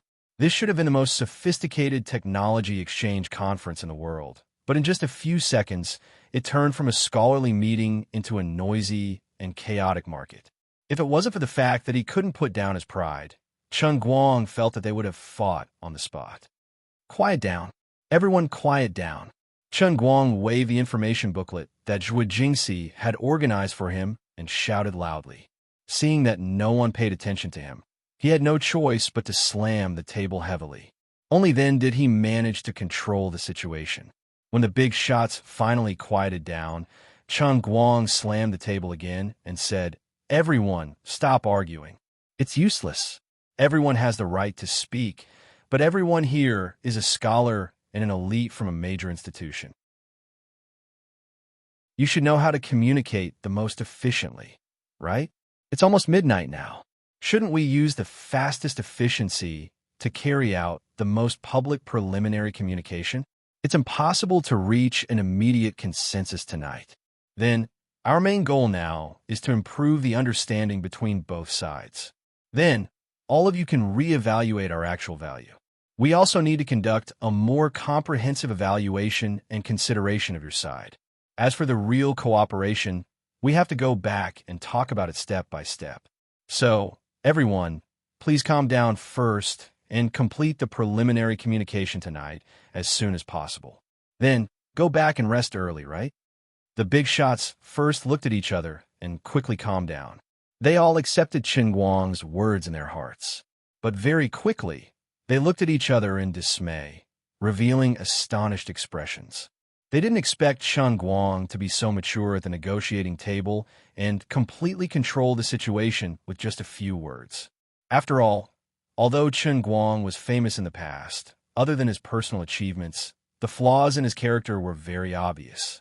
He was obstinate, self-opinionated, arrogant, and unbridled. He vividly displayed almost all the flaws in a young man's character. If it had been a slightly weaker young man, his character would have long since faded into the crowd, or perhaps he would have been beaten to death. So far, not only had Chen Guang not fallen, but he had also become more and more famous. The fields he had dabbled in were getting wider and wider. It could only be because of his unrivaled talent, not because of his so-called mature and prudent character. But after a few more words today, these big shots from the big organizations realized that everyone had been deceived by Chen Guang in the past. This guy had deliberately acted unfamiliar and immature in front of outsiders. But in fact, he was simply an old fox and experienced. This guy had hidden himself so deeply that it was terrifying to think about it. Mr. Chen is right. I agree. Everyone be quiet. Mr. Chen, why don't you let us introduce ourselves first? I'm from Wazida. Chen Guang suddenly interrupted him. I'm sorry, please leave. The old professor from Wazida was instantly stunned. Mr. Chen, why are you doing this? I'm an Inamoto. Chen Guang rolled his eyes. Don't you understand what I'm saying? I don't care if you're an Inamoto, herbaceous, or woody. I've said before that I won't come into contact with the Japanese representatives. Don't waste your time here. After Chen Guang finished speaking, he turned his face to the side. He looked like he was unhappy and did not want to talk to him. The eyes, nose, and mouth of the famous professor from Wazida, Junzo Inamoto, were all squeezed together on his wrinkled face. He was so angry that his face was red. He pointed at Chen Guang angrily. How can you be like this? Wazida is the world's leader in the field of photocatalysts. Your stupid attitude will make it difficult for you in the industry. Chen Guang still ignored him. But the people from the other organizations in the conference room could not take it anymore. You guys already have no chance. Isn't it a waste of time to pester here? What if he angered Chen Guang to the point that he decided to quit? If you guys don't want to talk, we'll talk. In addition, the other organizations were already very afraid of the people from Wazida. They all saw them as one of their core competitors. Now that there was one less competitor without any bloodshed, everyone was looking forward to it. Professor Inamoto, don't waste everyone's time. That's right. Mr. Chen has already made his position clear. Professor Inamoto, why do you have to do this? Let's go, Professor Inamoto. You've already embarrassed Wazida. Although they were all upper-class people, each of them was more venomous than the other when it came to adding insult to injury. When it came to personal interests, there was not much difference between a high-class person and a hooligan. It was just that the latter was unreasonable and unreasonable, while the former was verbal and murderous. Just like Professor Inamoto himself, he was not a kind person. Just now, he knew that Chen Guang asked everyone to be quiet, but he still seized the opportunity to push Wazita out. He almost succeeded, but unfortunately, he ran into Chen Guang's gun. Professor Inamoto was ridiculed by everyone. Then, he looked at Chen Guang's cold face and knew that he could not do anything today. He could only smile bitterly, turn around, and leave. Seeing this, the people from Sanqing Corporation looked calm, but they were secretly delighted. The person in charge of Sanqing Corporation, Jean Tailon, was proud of himself. He thought to himself, "Who asked you Japanese to be arrogant? Who asked you Japanese to think that you're the best in the world? Who asked you Japanese to not admit your crimes? You deserve it. It's natural for the Chinese to hate you." Chen Guang did a good job. First, he helped us eliminate one of our strongest competitors. Then, our terms will be much easier to talk about. They really did not expect that Chen Guang, a billionaire, would have such a flaw in his character. He was almost the same as those Chinese people who only knew how to clamor on the internet. His maturity, just now, was also an act. Chapter 1105. That's right. Last year, Sanqing's Note 7 had exploded in popularity, and we did not recall our phones back to China. We can still sue those Chinese consumers who accused us of this. The Chinese will still scold us on the internet and enjoy the coupons we give them like beggars. They will continue to buy Sanqing's phones. As the person in charge of China's affairs, Jean Tailon knew about the exploding phones in China last year. Although Sanqing had no choice but to recall their Note 7, they managed to get the majority of the Chinese consumers to change their Note 7 to S7. Their losses were manageable. In Jean Tailon's opinion, Chen Guang's immature behavior might seem like a nationalistic youth, but he's actually childish. As long as he had the chance to negotiate with him, he could easily fall into their trap. He was as stupid as those fake nationalists who scolded Sanqing on the internet and then waved their coupons to buy Sanqing's phones. What a joke. In today's global economy, we can't make money if you boycott us. Either you stop scolding us or you don't buy us. At least you could be considered a man. Just as Jean Tailon was thinking about this, the corners of his lips unconsciously curled up in a subtle arc. It was extremely rich in meaning.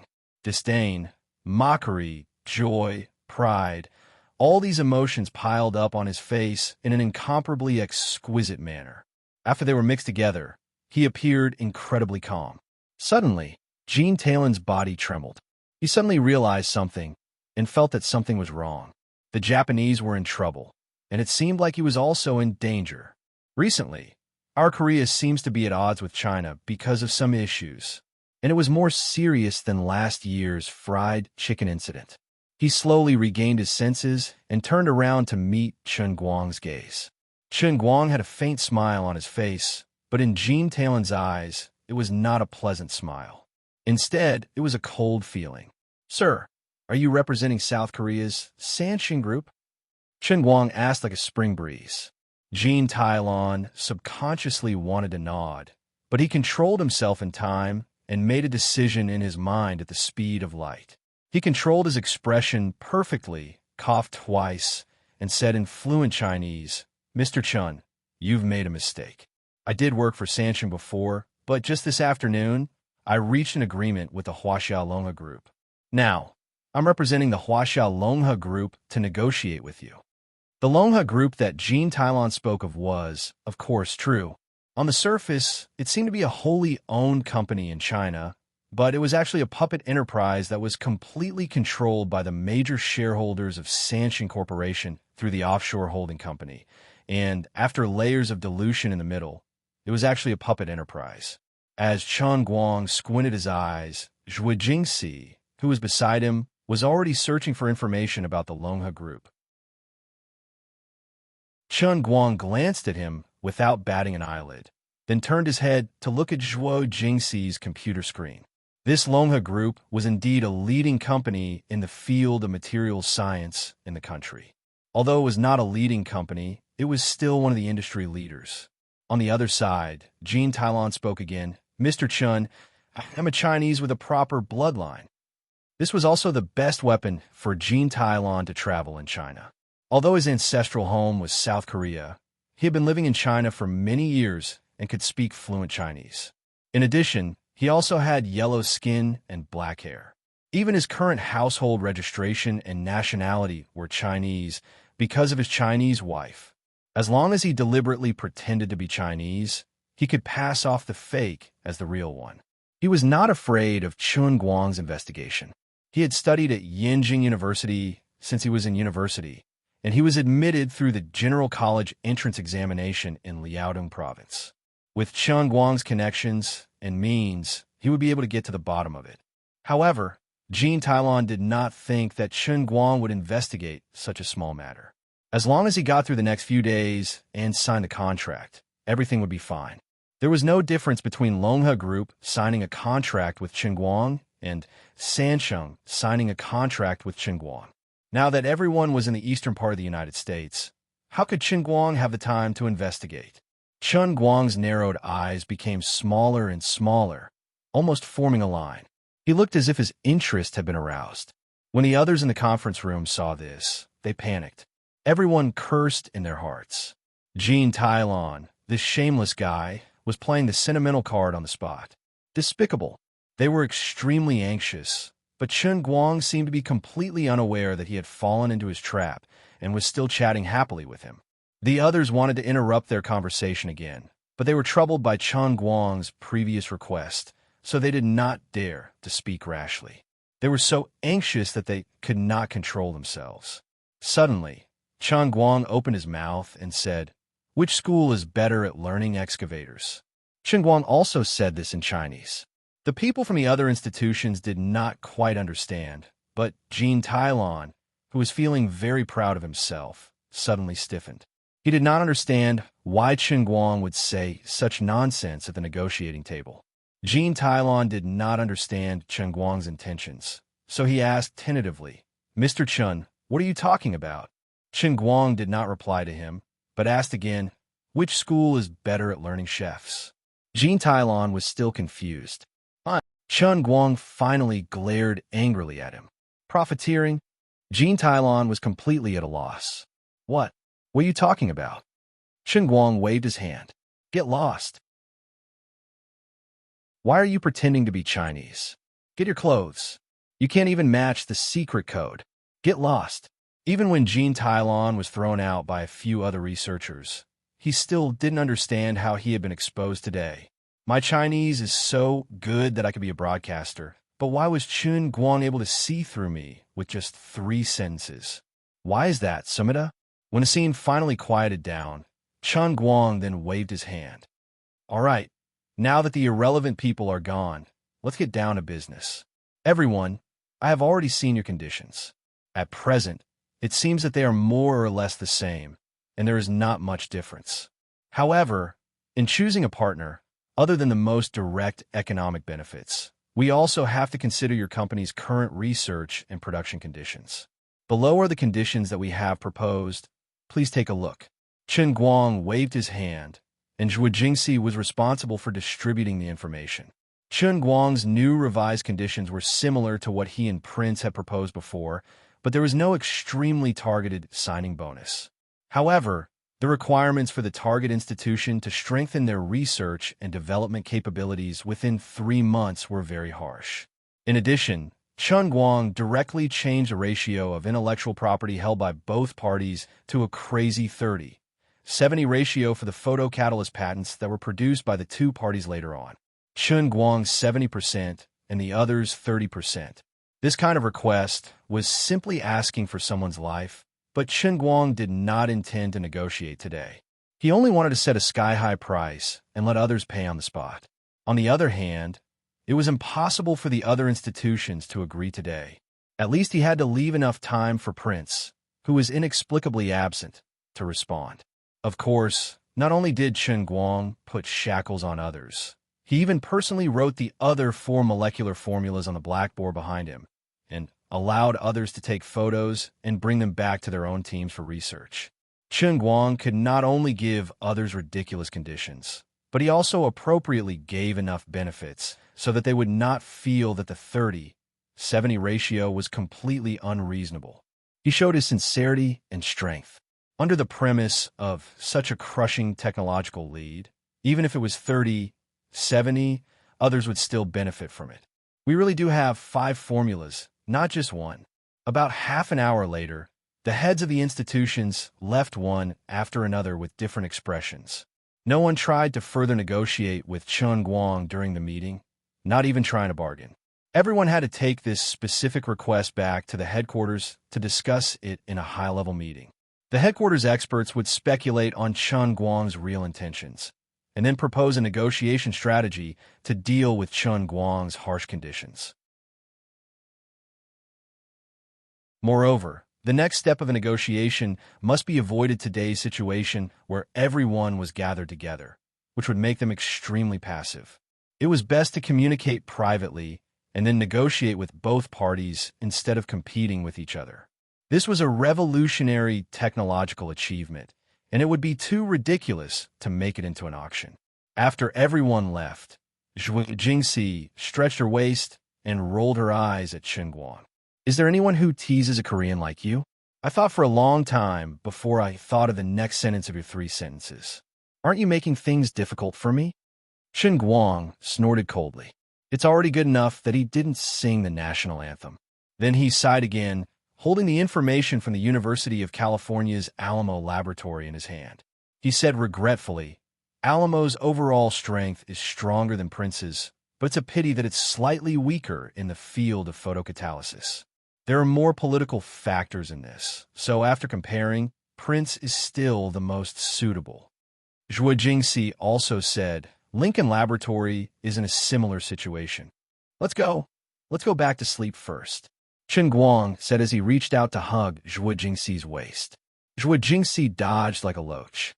In your dreams, Prince's people will be here tomorrow morning. I'm not going to go crazy with you. Chen Guang was puzzled. How do you know? Zhuo Jingxi looked at Chen Guang with a strange expression. Just now, my former subordinate from Prince's laboratory sent me a message saying that Dr. Wertzman was just tied up and sent back to the laboratory. Chen Guang was speechless. That night, Chen Guang did not manage to accomplish anything. Zhuo Jingxi was determined not to give him a chance. On the other hand, Prince, who had learned his lesson, did not even have to wait for the next morning. At 3:00 in the morning that night, Wertzman brought the entire negotiation team and checked into the hotel where Chen Guang was staying. Wertzman's room was right next to Fang Tianyu's room, which was next to Chen Guang's. Other than that, Chen Guang, whose ears were extremely sharp, could clearly hear the sound of steady and long breathing coming from the corridor. Not only did Dr. Wertzman bring a technical team and a negotiation team, but as a local tyrant, he even brought along a team of bodyguards. They did not go anywhere, they just guarded the corridor and did not sleep. They guaranteed that when Chen Guang opened the door tomorrow morning, he would see Wertzman's wrinkled face. Spicy chicken shredded. Wazita, Lincoln, Alamo, Cambridge, and Sansheng, all of you are messing with me. If I don't show some strength, you all will think that Prince is a local tyrant for nothing. Wertzman's trip this time was a military order to Bravo. If the negotiation failed, his photocatalyst project team would be gone next year. Stop researching photocatalysis. Go research genetically modified potatoes.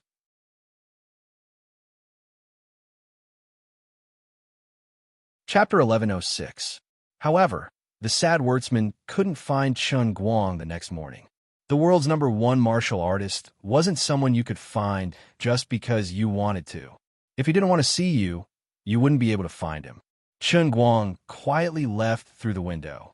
He only had one purpose, which was to continue to ignore Prince. There was no special reason.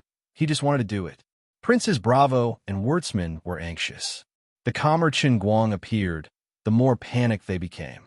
Chen Guang continued to leak the 4 formulas yesterday, and this matter should have already reached Prince's ears by now.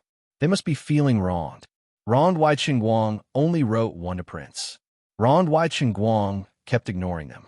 Although both sides had some conflicts in the past, business was business. Scientific research was also business. Why did they have to be so stiff? Qingguang felt like Bravo was regretting his decision. Friend, if you knew this was going to happen, why did you do it? I was in your conference room the day before yesterday, and I sincerely proposed cooperation. You were the one who rejected me first. If you want to find me again, of course, it won't be the same price as before. In fact, Qingguang could talk to Wurtzman at any time. However, if he ignored Wurtzman for the whole morning, it would not only make him feel better, but it would also make Wurtzman more anxious. Maybe he would be able to get more benefits from the negotiation table. Why not? This was the advantage of technology. Prince didn't understand this before. They didn't have the qualifications to negotiate with Qingguang at all. After they found out that all the competitors in the photocatalysis field were coming to Princeton like locusts, they completely lost their composure. They could even foresee the future that Qingguang outlined for them. Losing Qingguang was equivalent to losing the limitless future of the photocatalysis field. Just like how Intel and agricultural companies monopolized the computer CPU market, latecomers could only eat dust even if they tried their best. The poor Wurtzman did not know that Qingguang had already left. At 8:30 a.m., Zhu Jingxi opened the door while rubbing her sleepy eyes. She saw her once arrogant former boss, the real authority, Dr. Wurtzman, standing at the door with a fawning expression. Dr. Zhua, are you up? I've asked someone to prepare breakfast in the restaurant. May I invite Mr. Chun to have breakfast with us? Poor old Dr. Wurtzman, a man of comparatively pure scholarship. It was hard on him to put on such an obsequious show. He deserved it. Previously, in front of Qingguang and Zhu Jingxi, he kept on saying, "You Chinese are so, and so, and so, and so, and so, and so, and so, and so, and so, and so, and so." Now, in the end, he still had to beg the Huaxiao people that he hated and distrusted the most. Zhu Jingxi did not come back to her senses at first, and Wurtzman was caught off guard. The team of bodyguards that Wurtzman brought slowly surrounded them, but Annie May, who had appeared out of nowhere, stood behind Zhu Jingxi like a ghost.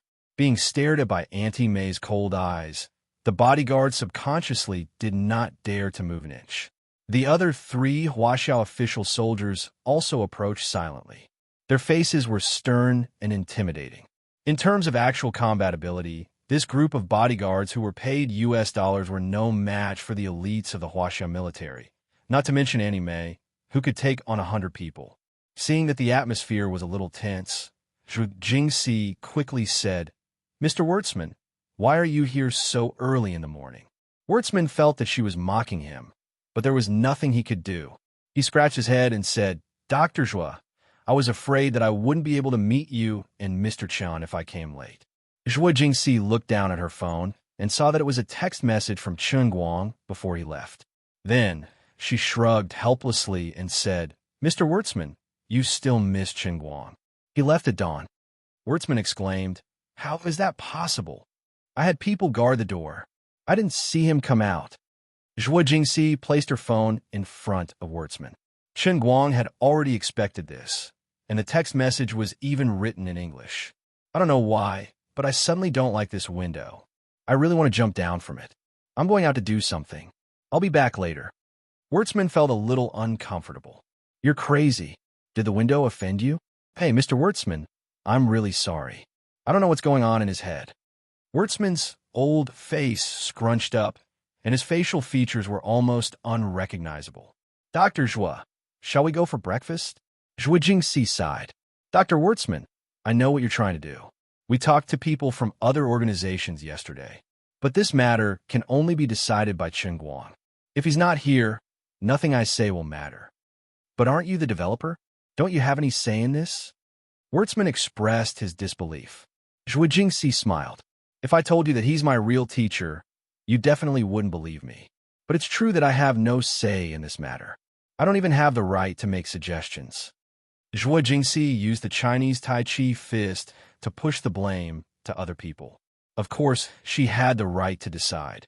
If she insisted, Qingguang would not object to her giving the patent away. But now, She had to cooperate with Chen Guang and put on an act. Zhuo Jingxi also felt the thrill of revenge in her heart. She had made things difficult for Wurtzman when she was working at Prince, and the day before yesterday, Wurtzman had also been very rude to her. This is karma for you, the great Dr. Wurtzman. When it was noon, Chen Guang whistled as he slowly walked back. He went to many places in the morning. First, he disguised himself and went to the Eaton Manor. He still looked the same as before. There was some bad news. His main competitors, William Jones, Ben Affleck, and several other leading actors of the Olympic Games, all came to Princeton. They shamelessly moved into the Eaton Manor. But there's also good news. Mr. James Watson, who he had painstakingly recruited in the American Film Association, did not go back on his word. That morning, he took 2 or 3 other old men and left Eaton Manor like thieves. Then, they quietly snuck into Princeton cinemas like 007. Old James tried his best. Even though it was his second or third time watching women, he was still deeply immersed in it. However, he had to grit his teeth and support his old friend, who was also immersed in the film, by his side. In order to keep it a secret, he didn't even ask Irma to help. He was relying on his old bones. Compared to the other people in the Film Association, James was obviously a purer person. In the beginning, he believed in other people's slander and subconsciously resisted Chen Guang. However, after Irma pulled some strings and personally went to the cinema, he went back and read the first volume of World Faction that Irma gave him. He immediately came to his senses and became Chen Guang's water supply. He decisively began to help Chen Guang build connections. The reason was that James Watson was more simple-minded than the other members of the Film Association. Everything he did was for the sake of the film, not his personal interests.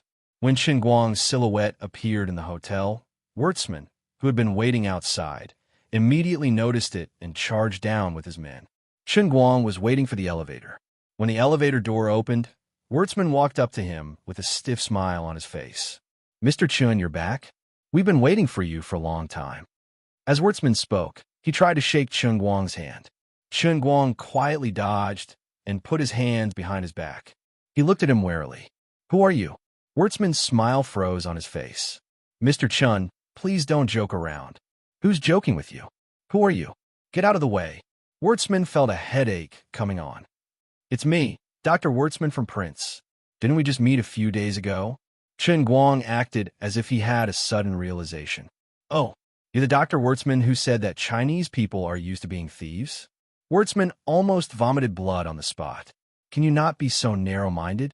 "No, I didn't say anything like that, Mr. Chen. I'm here to talk business on behalf of Prince. I'm very sincere, unprecedentedly sincere." Chen Guang didn't want to talk nonsense with him. Instead, he put on a straight face. "Is that so? Sincere? Why didn't I feel it?" Wurtzman's hands trembled. His face turned from white to red, and then from red to black. He was, after all, an absolute authority in the field of photocatalysis, and even in the field of material science. Today, he had endured it again and again, and now he was about to explode. Chen Guang was expressionless. He even decided in his heart that if Wurtzman continued to act tough, he would really sentence Prince to death. Your so-called sincerity isn't just coming over here and smiling apologetically. Your apologetic smile isn't even on the point of the problem. I've already pointed it out for you, but you're still acting dumb. You don't even know how to act. What kind of sincerity is that? After a long while, Wurtzman finally forced himself to calm down and lowered his noble head. All right. Mr. Chen, I'd like to formally apologize to you for the inappropriate remarks I made about Chinese people a few days ago." Chen Guang tilted his head. "You don't seem to be very willing? Then what if I tell you that I think white people are arrogant and rude? White people's civilization is a civilization of destruction and plunder, while our Chinese civilization is a civilization of construction and creation. China's current backwardness is only temporary. Sooner or later, white people will become second-class citizens. Are you willing to accept that?" Wurtzman's face fell. Chen Guang shrugged. "Look at your situation. There's an old saying in China, 'Do unto others what you don't want others to do unto you.' To put it bluntly, it means that if you don't like something, don't force it on others. Wertzman replied in a low, muffled voice, Mr. Chun, I understand. Chun Guang saw that it was about time and felt that he had enough. He waved his hand and said, let's go up and talk about the contract.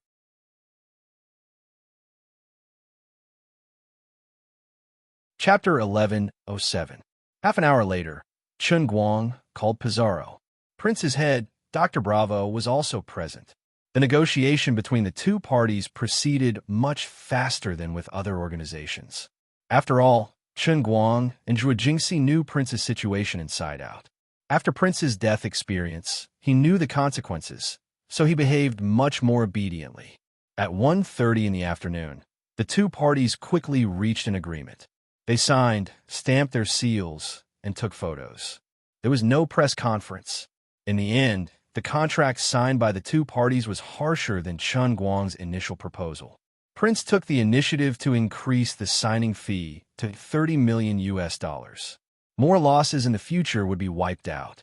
With Prince's current wealth, he didn't care about the additional tens of millions.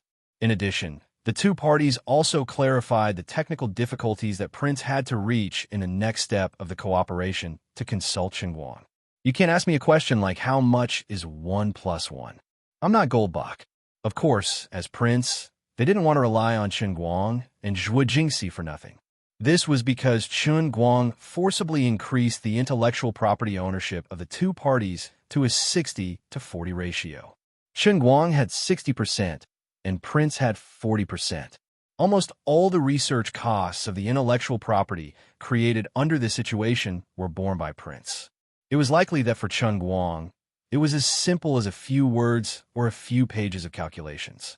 But according to the contract between the two parties, as long as Chun Guang participated in a specific project, Prince had to pay the price. At that time, there would be separate contracts for each specific project. This was the benefit of a technological lead and monopoly. Just like how each iPhone could bring hundreds of dollars of profit to Apple, but the OEM responsible for the assembly would only make a few dollars of profit. After finally signing the agreement, Bravo and Woltzman were both happy and worried. He was happy that he had finally settled this troublesome matter. Regardless of whether he was happy or not, at least he was on board now. With this layer of relationship, he could repair it in the future and further strengthen Prince's current facilities and equipment advantages in the field of photocatalysis.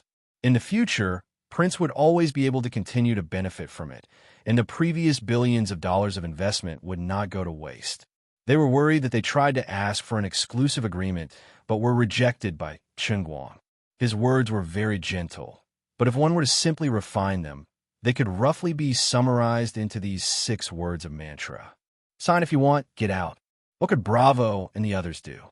They were angry, but they still had to smile. But Prince's men were quick to rejoice.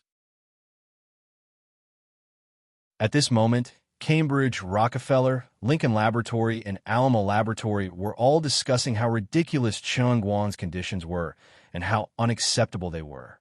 They were trying to figure out how to bargain. In the end, bad news suddenly came from the other side like a bolt from the blue.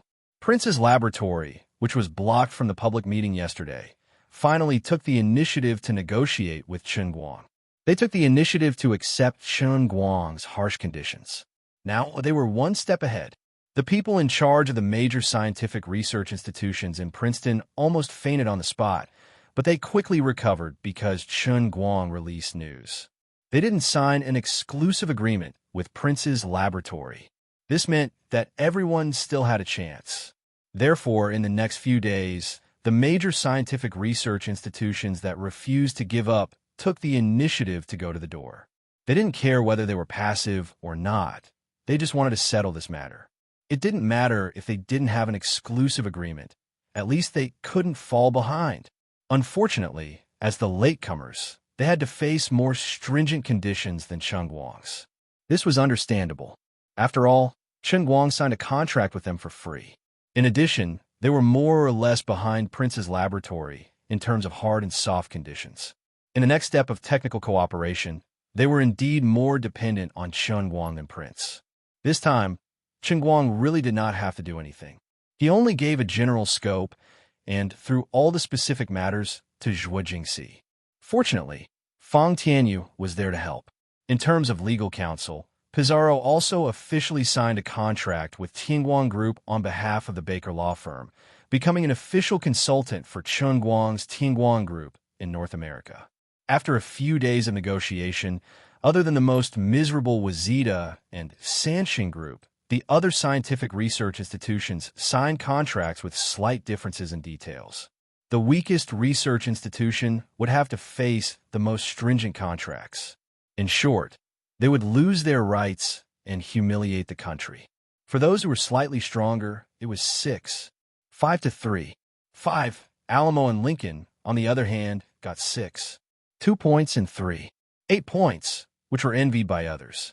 Prince's laboratory, who was originally wronged, heard that other people signed contracts worse than them, but they were still the happiest. Bravo and Woltzman immediately calmed down. As long as there are people worse off than us, we are happy. But they would have a headache later because Chen Guang had already communicated with the Huaxia Scientific Research Institute over the phone and reached a verbal agreement. The contract Chen Guang was going to sign with the Huaxia Scientific Research Institute was also a 3-7, but it was Chen Guang taking 30% and the Huaxia Scientific Research Institute taking 70%. Chen Guang had no choice. In front of his own people, he was just that honest. He knew a little about the business rules, but he didn't particularly care. Anyway, he was certain that he couldn't lose out. The most important thing was to be happy. I'm happy, I'm willing, that's all. At that time, Chen Guang only confirmed one thing with Zhuo Jingxi. Through his personal connections, he helped Hua Ling and Zhongyu buy plane tickets from Beijing to New Jersey as quickly as possible to help Zhuo Jingxi. He wanted to use the resources of the laboratory to complete the production of the 5 God-level formulas as quickly as possible. In addition, Chen Guang also chatted with Ani Mei for a while and gave her some pointers on martial arts. After all, he was the sect master of one of the 27 sects, the Roseflower sect. Although it was an arrangement from the headquarters, Chen Guang still had to express his gratitude to Zhuo Jingxi, despite being an ex-director of the Roseflower sect. Aunt May was naturally overjoyed. Although she was already at the pinnacle of the skin energy realm, there was still someone stronger than her, like Wan, who was in the literature Grandmaster realm. There was also Chen Guang, who was said to have surpassed ordinary martial artists. Who didn't want to become stronger? Chen Guang had learned 400,000 unique techniques in the realm of true martial and finally combined them into the self-named True Martial Divine Technique. He could be considered a living martial arts encyclopedia. In just a few words, Chen Guang had answered many of the questions that Auntie May had hidden in her heart for many years.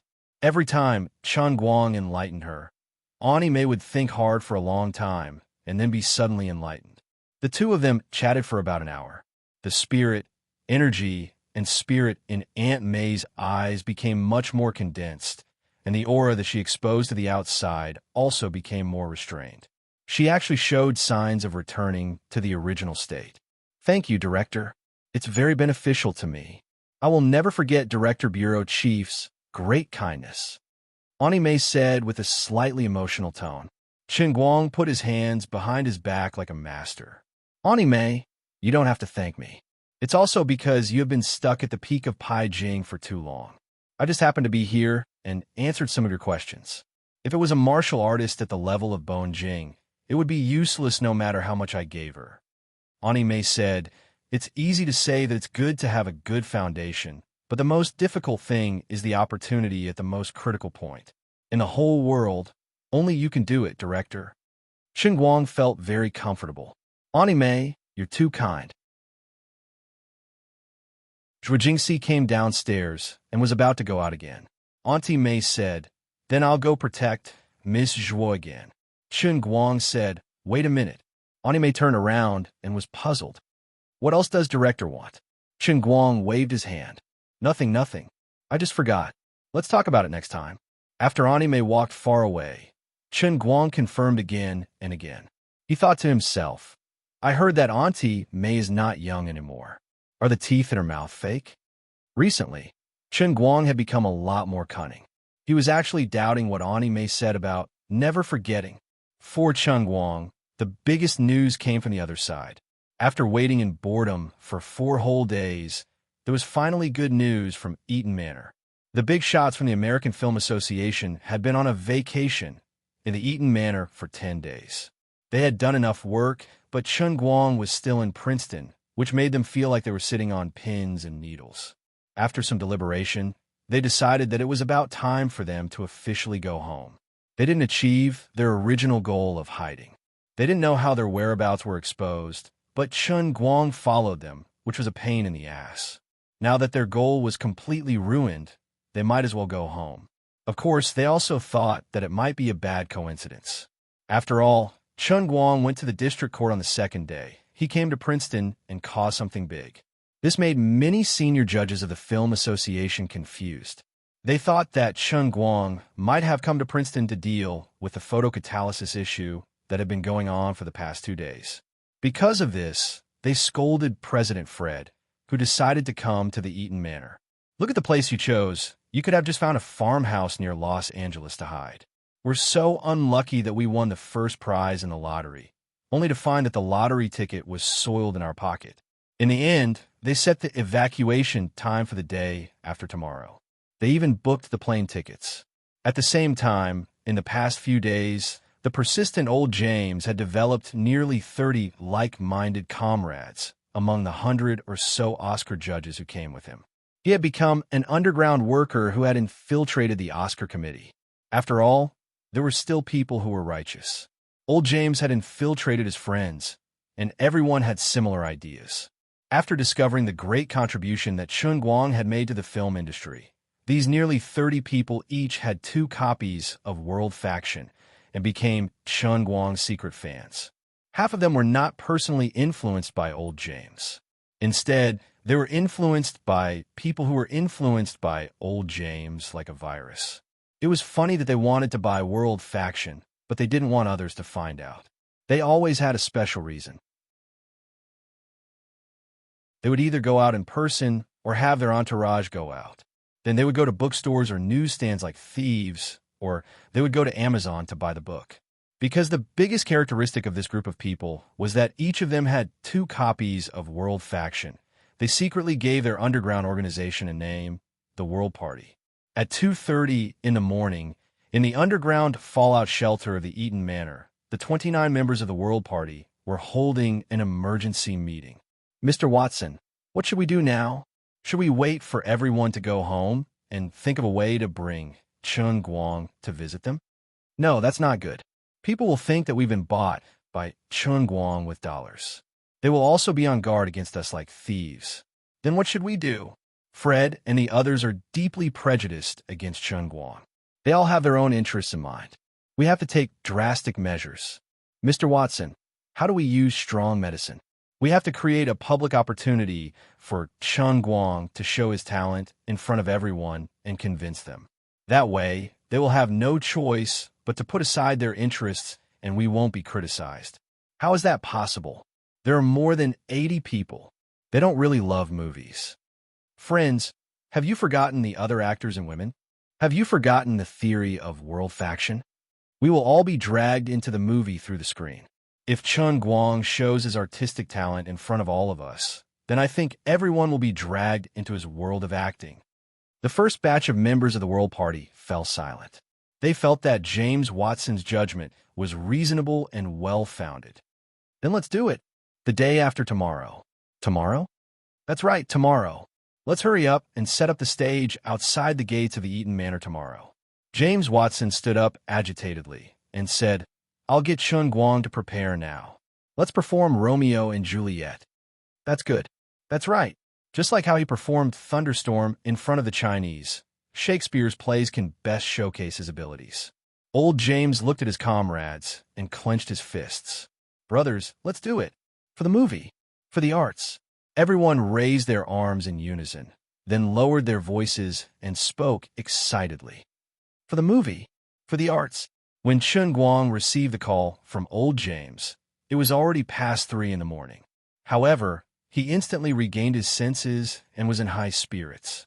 Old James was worried that he would not be able to memorize the script of Romeo and Juliet in time, but Chun Guang had no problem with it. Back when he was learning acting, he had even self-destructed once for this movie.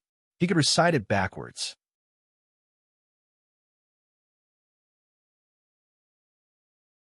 Chapter 1108. Chun Guang didn't expect old James to help him to this extent. He heard that they were even planning to pay for the construction of a stage and props out of their own pockets. Chun Guang didn't agree immediately. The old man had so much money that he didn't know how to spend it.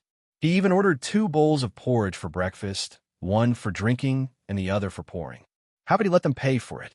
He firmly disagreed, saying that he couldn't let them pay for it. It was an insult to his American dollars. He could hear his wallet crying. It was being looked down upon. He also said that if they decided to do the stage play today, they would start work tomorrow. Although the stage setting could be simplified, it was in such a hurry. The costumes and props would definitely cost a lot. I'm sure of everything but money. He was so persistent. Old James also heard about him knocking on Prince's lab during the day, so he didn't insist and agreed to his request. Right, the stage, costumes, and props are easy. I know the most classic version of the stage play like the back of my hand, but am I going to act alone? Chun Guang thought about the role again. Old James said proudly, "Don't worry. Although my granddaughter Irma isn't famous and is just a fledgling movie actress, I can assure you that she is one of the best stage actors in the United States. But I can assure you that she is one of the best stage actors in the United States." Her graduation gift from the Watson family was Romeo and Juliet. Otherwise, we wouldn't have agreed to let her quit her job as a lawyer and become an actress. Irma's face appeared in Chun Guang's mind. She wasn't stunning, but her temperament was very compatible. She had the air of a noble lady, and her appearance was relatively pure and beautiful. It was very much in line with Juliet's character. "All right. Thank you, Mr. Watson. Does Irma remember the script?" "You're welcome. I'll call her right away. She has a good memory and has practiced Romeo and Juliet more than once." "No problem. She's the most professional." "Thank you very much. Thank you very much. See you tomorrow." In the end, Chun Guang managed to restrain himself. Just now, he almost asked old James if he could add a little more passion. The next morning, the 29 members of the World Party walked out of their rooms, one after another with dark circles under their eyes. At first, when they met non-gay members of the Film Society, it was awkward. "Hey, Mr. Damon, what happened to you? Did you have a nightmare last night?" "It's fine. This year's nomination round is about to start. I watched a few films recommended to me by my friend last night and accidentally forgot the time." "Mr. Damon, you are so dedicated. We plan to go to President Fred's house in a few days to watch it together in the small screening room. If we concentrate on watching, I'm afraid we won't be able to keep up with our old age. Us. It's me and my wife. I don't care about others." Similar conversations took place in every corner of the castle villa. Some sharp-witted people could sense that something must have happened last night, but old James and the others were tight-lipped and determined not to tell anyone. The members of the World Party that old James had roped in were the real veterans of the association. Although they were old and most of them did not participate in the actual management of the association, their reputation and prestige were still there. They also had students all over the world in the industry and had a resounding reputation. They had given real power to young and vigorous people like Fred, but their influence had never weakened. To put it nicely, these people were veterans of old authority. To put it bluntly, they were a gang of old hooligans that others could not afford to offend. Although everyone knew that this group of old seniors with dark circles under their eyes must have done something last night, no one dared to interrogate them if they did not take the initiative to say it. At 9 o'clock in the morning, a shocking theatrical troupe suddenly appeared opposite the castle villa, followed by a particularly professional stage planning team. Everyone in the castle villa was confused and did not understand what was going on. They discussed that a few people should go out and take a look. Old James, who had a guilty conscience, decisively volunteered to go out with a few old men. He patted his chest and said, "Let's go and ask about the situation." They were indeed veterans of the film industry. Old James himself was a retired director, and the other 3 old men also had an old director, an old movie actor, and an old stage actor. They were clearly lying through their teeth with dark circles under their eyes, but their acting was flawless. The younger and vigorous people in the film association could not see any clues at all. They knew that there was definitely something wrong, but from the micro-expressions on old James and the others' faces, these industry veterans could not see any reason to suspect them. I really didn't expect that I, Damon, would be able to improve my acting skills by leaps and bounds in just a few days, even though I'm almost 70 years old. I'm a little regretful. I just said I'd stop acting last year, but now I want to act. Damon, this is all thanks to the world's performing arts. Didn't you see Malfoy and Fred fooling us silly? Ha ha. Mr. Watson, we really have to thank Mr. Chin later. Old James, who was leading the group out of the castle, still had an angry expression on his face. However, he said, "Shoo, keep your voice down. We're not done yet. If someone hears us, we'll be in trouble." After walking out of the castle, old James arrogantly grabbed the head of the troop and scolded him. However, the person who had called the head of the troop last night was actually him. The head of the troop also had a fawning look on his face as he explained everything. After a long time, old James walked back with a satisfied smile on his face. Fred and the others, who were standing by the window on the third floor of the villa, saw this scene clearly.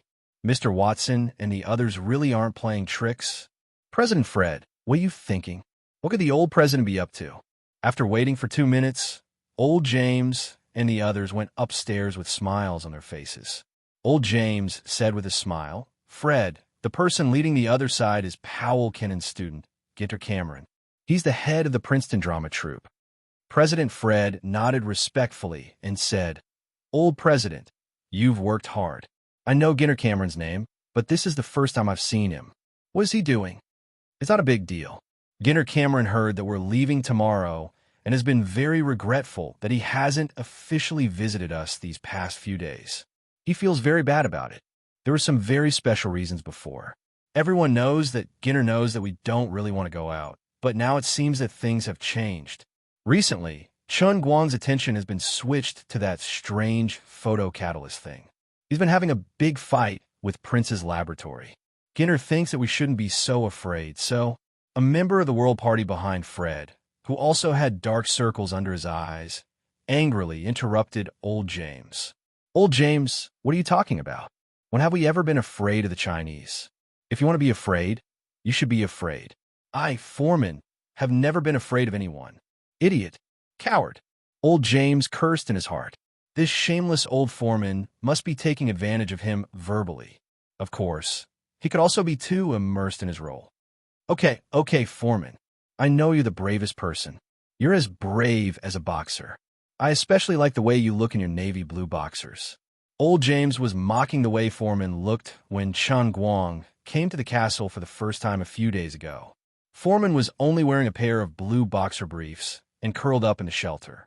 Old Foreman's pale face instantly turned red. "Old James, do you want to get beaten up? I'll let you have a taste of my fist." As he spoke, he was about to rush forward, looking like he couldn't restrain his anger. Old James was also a hot-tempered person in the past. He was not a kind person. He rolled up his sleeves and rushed forward. "Come on, do you think I'm afraid of you?" Fred, Damon, Malfoy, and the others spent a lot of effort to pull these two angry old lions down. They were all sweating from exhaustion. Foreman, who hadn't been able to show off his boxing skills, left in a huff. Old James tidied up his appearance while explaining to Fred. It turned out that in order to express his respect for the Motion Picture Association, Gene Cameron had meticulously prepared a classic stage play, Romeo and Juliet. He had been preparing for this a few days in advance. He had planned to send out a public invitation after everything was ready, but he didn't expect them to leave so soon. That was why he hurriedly brought people to set up the stage early in the morning. He was ready to start in the evening at the latest. After listening to old James, Fred muttered, "So that's how it is?" Old James nodded. Of course, everyone knew that we didn't dare to go out, and it wasn't convenient for them to ask us directly. So, Gene Cameron decided to build a stage opposite our villa building. We only need to walk out of the villa. Malfoy Bentler, who was next to him, said, That's perfect. We can advertise to the public that in addition to coming to Princeton for a vacation, our other purpose is to participate in the stage play that Gene Cameron prepared for us. It's been many years since someone performed Shakespeare's classics in public. It suits our identity. Old James was very satisfied with Malfoy's cooperation. He continued, "That's true. Although everyone knows, we can't really let people think that we're afraid of the Chinese. We need a way out." Fred still felt that something was wrong, but he couldn't see through it. Plus, he couldn't question Old James in public. Didn't you see that he and Old Foreman almost fight? Sigh, maybe it's all my fault. If I hadn't chosen Princeton as the location for my vacation, none of this would have happened. Fred silently blamed himself. All right, I'll call King Cameron and thank him. I'll also ask him to thank Mr. Keenan for not being able to come. The farce of Old James and Foreman almost getting into a fight seriously interfered with Fred's judgment. His originally suspicious mind was blinded, and he really thought that Gordon Cameron was so kind as to prepare a surprise for everyone.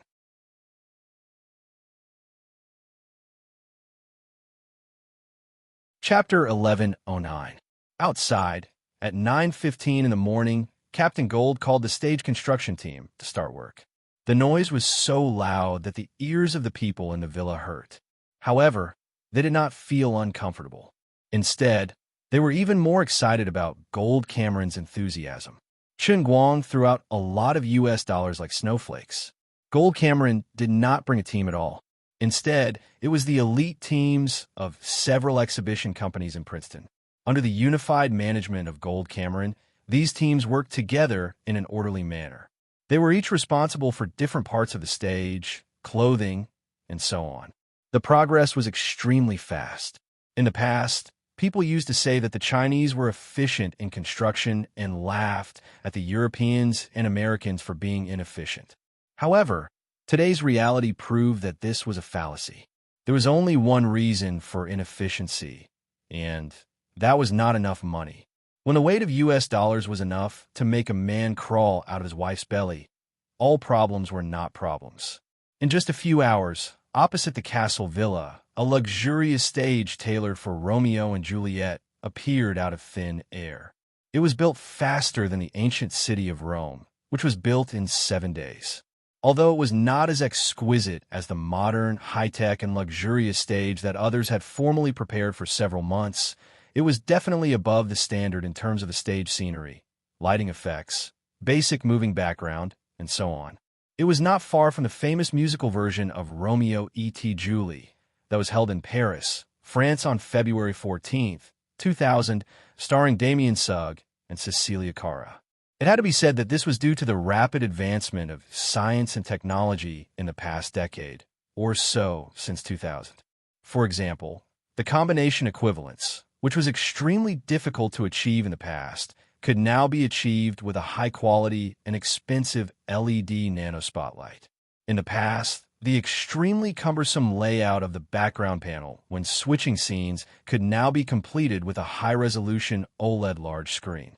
As for the digital special effects or real scenes that needed to be played on the background screen, with the double effect of US dollars and connections, Gold Cameron directly contacted the copyright holder of the Paris version of Romeo and Juliet and bought the audio and video copyrights that they left behind.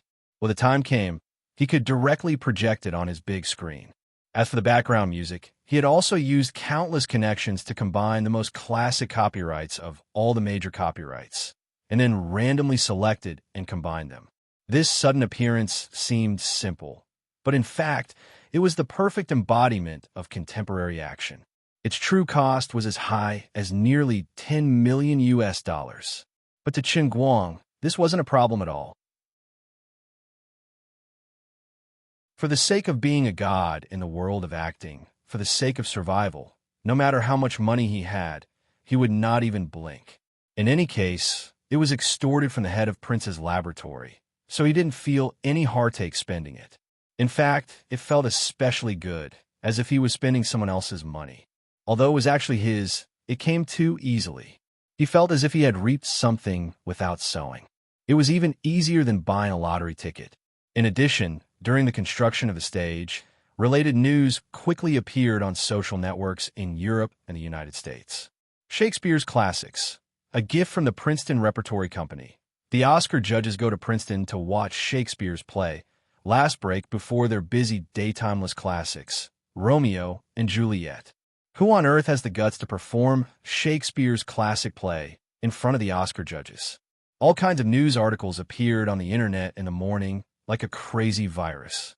Obviously, this was just a trivial matter, but it inexplicably received unprecedented attention in one day. This was very strange. Even though the guests of the stage were almost more than 90% of the American Film Association, even though the performance was Shakespeare's play Romeo and Juliet, in fact, even though not many people were willing to admit that traditional Chinese culture was declining in the mainstream of today's European and American youth, Romeo and Juliet was still a culture that was out of date, even though not many people were willing to admit it. Simply put, it was Odette. Therefore, this matter should not have caused such a sensation. People with intentions and insiders knew that there must be other forces behind it. Even the members of the Oscar committee in the Castle building felt that something was wrong, but they didn't have any solid evidence. Every time they started to question it, some senior members of the World Party would jump out and use all kinds of tricks to interfere with their line of sight and their thoughts. At the same time, these veteran members of the World Party also used their own social media accounts to promote King Cameron's Shakespeare play. They even let many of their students and juniors promote it. They also took credit for the storm on the internet. Look, we all said this, and so reposted my post. Isn't it normal for it to become popular? Do you think we're getting old? That we are outdated? That we have no influence? That our words do not matter? Fred and the rest of the younger generation had no way of dealing with these old men and women. They had no choice but to believe them. King Cameron picked up a big bargain. His Princeton Repertory Theater had received a lot of fees, but money was not a big deal. Through this matter, he successfully made Old James and the other veteran members of the American Film Association owe him a favor. Most importantly, his repertory theater inexplicably became popular. Thinking of Irma Watson, who was rehearsing with many leading actors in the Princeton Theater, King Cameron's heart was filled with joy. Others might not be familiar with Irma, but as a veteran theater director, King Cameron knew very well that Irma was definitely one of the most talented and best female theater actors in the United States. However, there was one thing that particularly confused him. Old James specifically emphasized to him that the other members of the team would directly use the ready-made members of his repertory theater. However, for the male lead who played Romeo, Old James specifically told him to make it clear to the male actor that he was only a temporary candidate to assist in the rehearsals. When it was time to actually go on stage, there would be someone else. This had to be said in advance to avoid any complications. In addition, Old James also made it clear to King Cameron that the young actor must also be kept a secret. King Cameron heard Old James's serious tone and did not dare to be careless. Fortunately, he had always been a man of his word in the repertory theater. Although the young actor was regretful, he did not dare to disobey him. Hearing the seriousness in Old James's voice, King Cameron dared not be careless. Fortunately, he had always been a man of his word in the troupe, and although the young actor was sorry, he dared not disobey him. Even Captain Gold himself was at a loss when he was busy. Who would be playing Romeo? What was old Watson up to? Forget it, this is not something I should be concerned about. However, at this time, among the people rehearsing in the Princeton Theater, only Irma vaguely guessed something. Although Old James did not explicitly say it to her, her intuition told her that Romeo must be played by Chen Guang. Although Old James did not explicitly say it to her, her intuition told her that Romeo must be played by Chen Guang. After the triple baptism of Woman, World's Pie, and 1900, Irma Watson had long become a crazy fan of Chen Guang. If Chen Guang had been recognized as a god in the acting world, Irma would have instantly upgraded from a crazy fan to a true fanatic. When Irma thought about how he would be on the same stage as Chen Guang in the evening, he couldn't help but feel a little overwhelmed. "Miss Irma, you're using too much force." The chief director, who had been pulled in at the last minute, immediately noticed the problem and reminded her loudly. Irma waved her hand apologetically. Sorry, let's start again. More and more reporters came to Eaton Manor. No matter how strange the situation was, since Romeo and Juliet was already a hit and the big shots of the American Film Association were involved, the reporters would naturally be alerted. Apart from that, people from all the major U.S. webcast platforms and TV stations also appeared one after another within a day, looking for Captain Gente to discuss the webcast and TV broadcast. King Cameron wanted to compare the options, but in fact, he had no say in the matter. Old James had told him early on that the live broadcast would be handed over to YouTube. If Must I was interested, they could pay for it together, almost free of charge. The live broadcast was handed over to UBC, a cable TV station that was not at the top of the rankings, but could also be watched by all of America. The price was also ridiculously low. King Cameron did not quite understand Old James' purpose. They'd spent so much money to complete the preparations in one day. The live broadcast was almost the only way to recoup the funds, but they had given it away for free. They only had one request. They hoped that the other party would match the publicity resources as much as possible, so that the stage play, which had been built from scratch in one day, would have a greater impact. In fact, Old James had not thought it through, but Chen Guang's thinking was very simple. Tech companies like YouTube and Must I had helped him a lot, providing him with timely help. Business was business, and favors were favors. He did not know how foreigners did business, but as a Chinese, Chen Guang was well-versed in the ways of the world. He had to return the favor. UBC had helped him with the publicity under great pressure.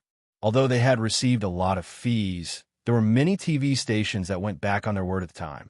Now, they were returning the favor. The most important thing was that the lower the fee he charged others, the more money they had to spend on marketing and promotion. By 6 o'clock in the evening, there was a sea of people outside the Castle Villa in Eaton Manor. The small stage was filled with people. In order to reserve seats for the big shots of the American Film Association, King Cameron had even temporarily hired 2 security companies to maintain order on the scene. In addition to the nearly 200 reserved seats, there were all kinds of seats in the surrounding areas. This was an open-air performance, so there was no need to pay for tickets at all. Anyway, the place was only so big. It was first come, first served. The sea of people spread from the bottom of the stage, and even the farthest seats were placed at the entrance of the Castle Villa, 50 meters away. There were about 10,000 people, half of whom were locals of Princeton, and the other half were art lovers who had heard about the event today. Some drove, some took a bus, and some flew over from the eastern United States. There were all kinds of reporters with all kinds of cameras, and even people from the top 5 TV stations in the United States were there. Further away, there was a live broadcast car with their logo on it. Although these TV stations were not qualified to broadcast the scene on the stage due to copyright reasons, it was not a copyright violation to interview or even broadcast the audience around the open-air performance. Even Old James, the mastermind behind the scenes, was shocked by the scene. Fred and the other members of the Film Association, who did not know what was going on, felt even more uncertain. You're tuning into the Romance Rendezvous YouTube channel. We're so grateful for your support, and don't forget to subscribe to join us on this incredible journey through captivating stories. Your generosity through donations truly makes a world of difference, as it's the primary source of revenue that allows me to expand and enhance this channel for you. Thank you from the bottom of my heart for being a part of this adventure.